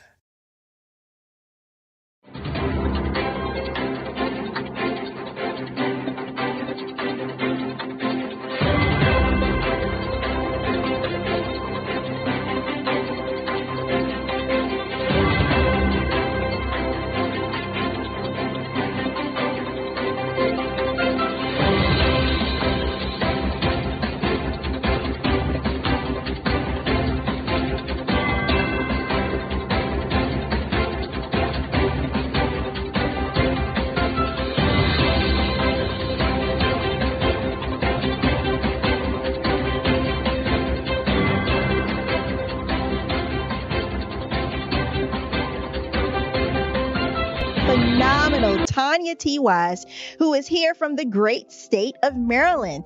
Tanya, welcome and thank you for being with us today. Can you indulge our audience a little bit and tell them just a little bit more about who you are and what it is that you do? Well, I love being able to talk to people and have a magnetic attitude, being able to just show them. So I always like to say, level up is Coach at Tanya T. Wise here. So can you tell our audience, just give them a teaser about what your presentation will be about? So my philosophy is that we should all be living our dream life. So tomorrow I'm going to talk about how you start living your dream life. What are some of the things that you thought about in your childhood that you just kind of let go and dormant? Wow. And I want to reignite that and just give you some pointers and some tips, some tools, some strategies to be able to start living your best life now. And guess what, Akwanda? And leave an inheritance for your legacy. Oh my goodness. Okay, I know that's resonating with a lot of people. I've heard that you have a dynamic coaching program. Can you tell us a little bit more about that? Absolutely. So our coaching program help people that have the lack of time, that lack strategies, and lack the confidence to go after their dream life. So we help them implement tools, we help them implement strategies, as well as give them resources so that they can live their best life now and leave that inheritance. Wow. Oh, I love that. I love the leave the inheritance part. Listen, you are dropping some major nuggets, and I know a lot of what you're saying is resonating with a lot of people, but I think we're all curious. How did you even make this transition into the speaking and coaching arena? What's the story behind this? So I started out in finance, and I realized that a lot of people don't necessarily go after their dream life because of the lack of finances or the education behind finances. But it wasn't until I lost my firstborn, my only son, that life changed for me. And where I was going after it all, living the corporate life, hit my 6-figure income and living in my dream house with my dream man, driving my dream car. I nearly lost it all when I lost my son. And so I realized it only takes one financial catastrophe that can change your entire life. That's what made me start All New Beginnings. Because no matter what's going on in life, there's a new beginning. And because of that, we develop a program called Wise Minded.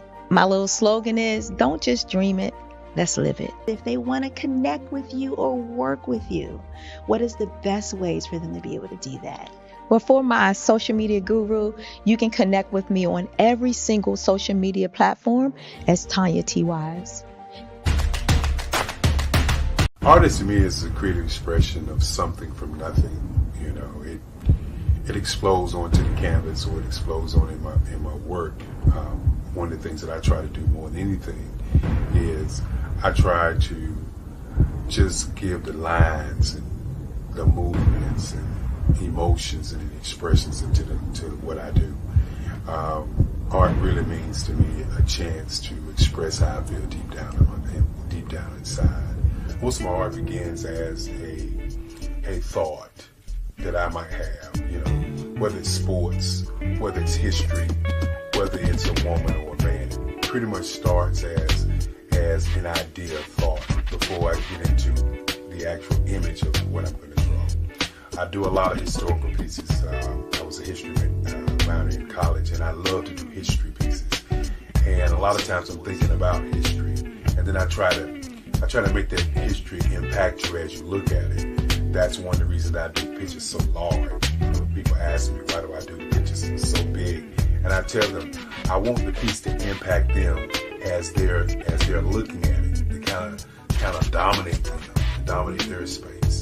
And most of my pieces I try to do off page. I don't try to do anything that's going to be in those four corners or in a square. And I want your imagination to be a part of the piece that you're looking at.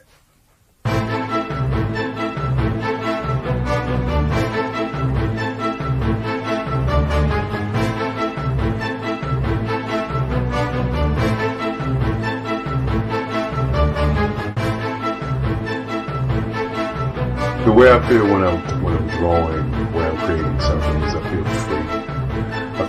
I feel like there's an anticipation of something that's going to come. I try not to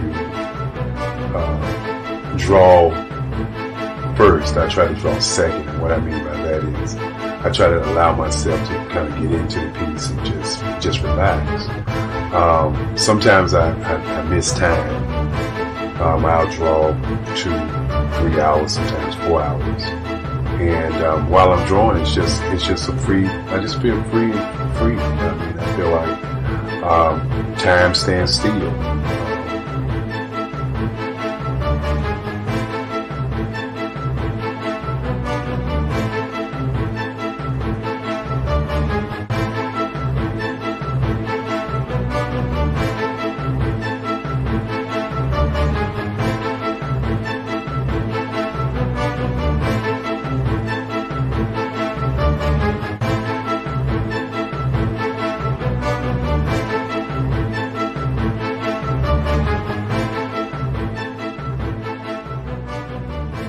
That's what it's all about in terms of the lines and the colors in my work, is to get an expression, to go deeper and past just what you see on the surface, but to go in and try to find an expression that everybody gets a different taste of what that expression is, whether it's anger or whether it's being happy or whether it's being, kind of calm or nonchalant.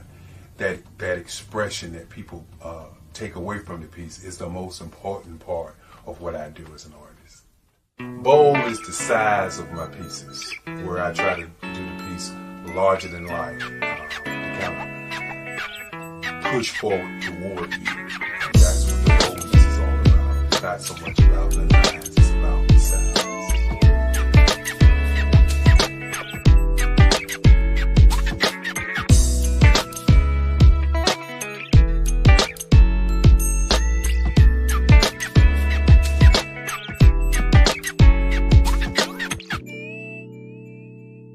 The Face of Change art show is inspired by my mother, but more importantly, it's a historical moment in time as the pieces depict different emotions and expressions of Barack Obama.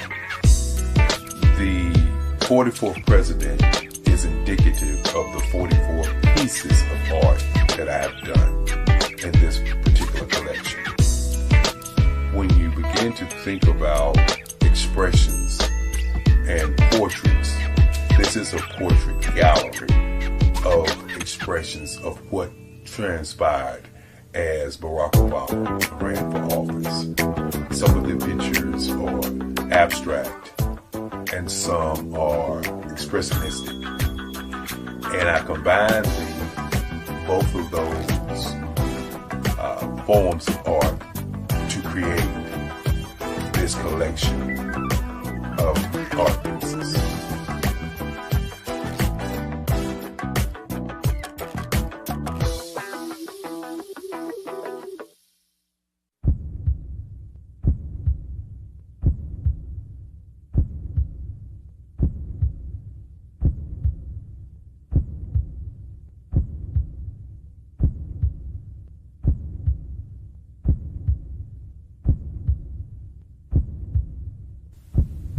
Overcomer, brilliant, ambitious, motivated, awesome, Obama.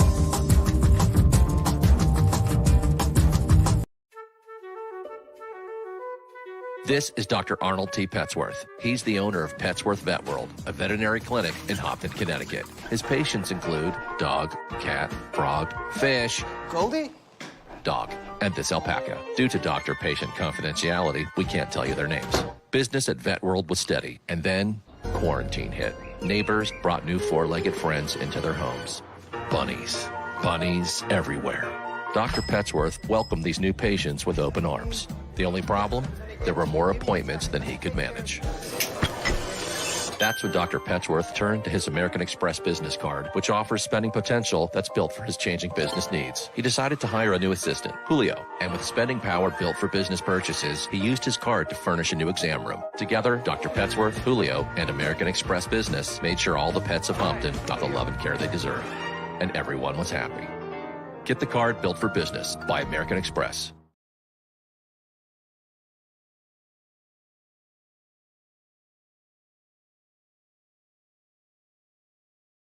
Are you a forward-thinking entrepreneur or business owner? The world is changing faster than ever, and it's time to pivot and adapt to the future. Hello LLC is here to help you do just that. Hello stands for helping enterprises leverage leading-edge optimizations. Our innovative solutions can streamline operations, reduce overhead costs, and give you a competitive edge in a market projected to reach $5 trillion by 2030. By pivoting to the metaverse, businesses can tap into a rapidly growing market that is projected to be a significant part of daily life for 25% of Americans by 2026.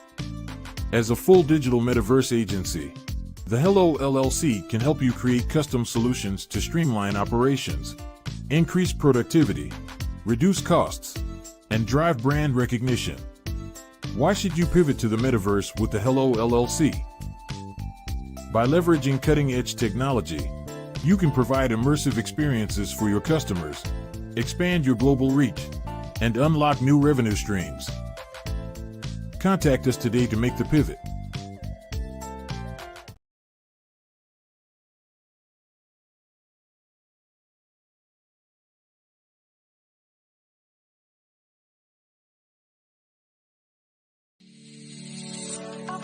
Did you know that our black dollar only lasts for 6 hours in our community?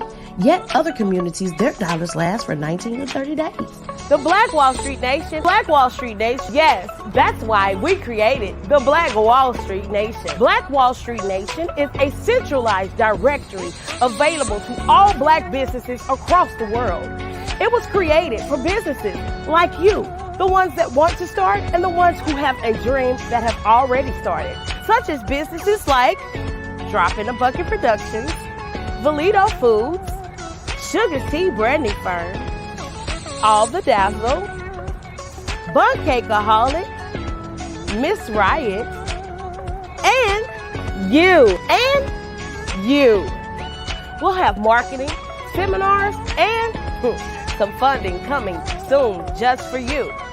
So, we want you to come and join us. www.blackwallstreetnation.com.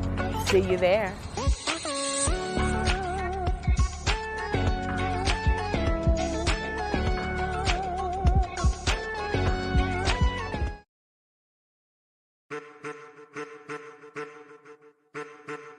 I am a child of the Most High God.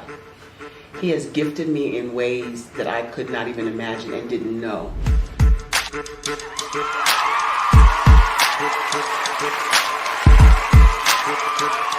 There was a time when I didn't know who I was. I listened to other people tell me who I should be, what I should do. I listened to people telling me that I should be a boutique owner, that I should be a construction manager, that I should be a laborer.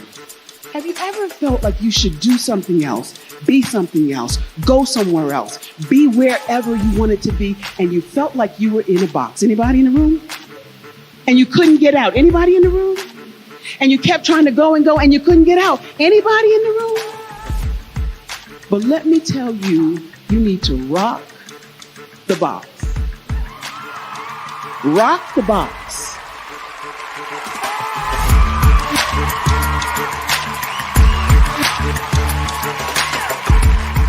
I am engaging, inspiring, and empowering.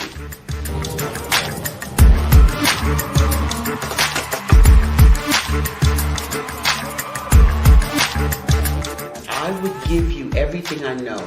Just by touching you, if I could, by osmosis, give you every single thing I've learned, I've gone through, I know I would. We know that's not possible, but as it is possible, I love to share information with people. Some of you out there, people have told you that you can't be, you can't have, you can't do. But I will tell you, like Kingston said, you can, you must, and you will.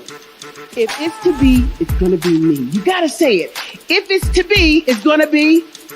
If it's to be, it's going to be. If it's to be, it's going to be.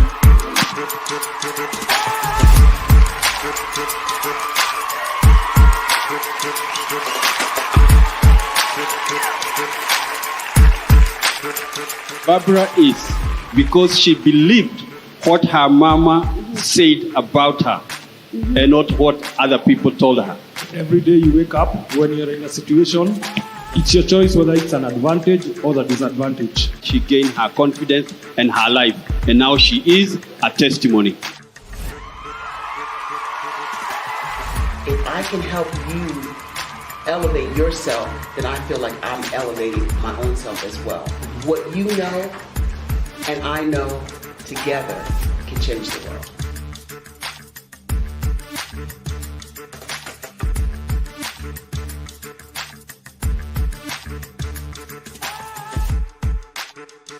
I'd like you to imagine with me, if you will, opening an app where you can collaborate with like-minded individuals from around the world, get inspiration and in-app tools to launch and grow your business, as well as share your knowledge and earn compensation, all in one app. Well, the name of that app is Truso, short for Truly Social. Hi, I'm Matthew Newman, the founder and CEO of Truso. A new concept in social media, Truso is designed from the ground up to be a platform that's both social and empowering for all its users. How exactly do we do that? I'm glad you asked. First, Truso brings the world together via video. Psychologists assert that video provides a significantly more effective connection than audio only. When you enter a community on Truso, you're face to face.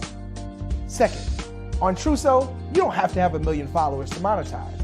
Our business model allows all hosts and moderators to monetize, no matter the size of your following, by 1, producing fee-based content, and 2, inviting others to join the platform as subscribers. Even more, Truso has an in-app resource library with over 100 free resources, forms, and documents to help you build your brand and grow your business. Third, Truso is inclusive. The deaf and hard of hearing communities make up 360 million people worldwide. Unlike audio-only apps, Truso embraces this community, providing a networking platform that allows them to participate via video and closed captioning. We even have a deaf and hard of hearing foundation in the works as well. Fourth, Truso is both social and safe. We refer to Trousseau as a virtual extension of the beauty shop, barbershop, and brainchild of the community. A place where there's laughter, along with wisdom, growth-oriented conversation, and genuine connections in a safe space. Trousseau even has proprietary security to ensure we maintain a safe environment for everyone. Where are we at now? Trousseau is live, y'all. We've launched in beta and we're acquiring users daily. We have an incredible development and marketing team, plus amazing celebrity influencers at the table, helping us spread the word around the globe, beginning within the African diaspora and beyond by creating a safe space for growth, connection, and collaboration. We're truly excited about Trousseau. We've created something special for which there is a global market. And we invite you to embark on this journey with us as a shareholder. The future for Trousseau is truly bright. Join us and let's go there together.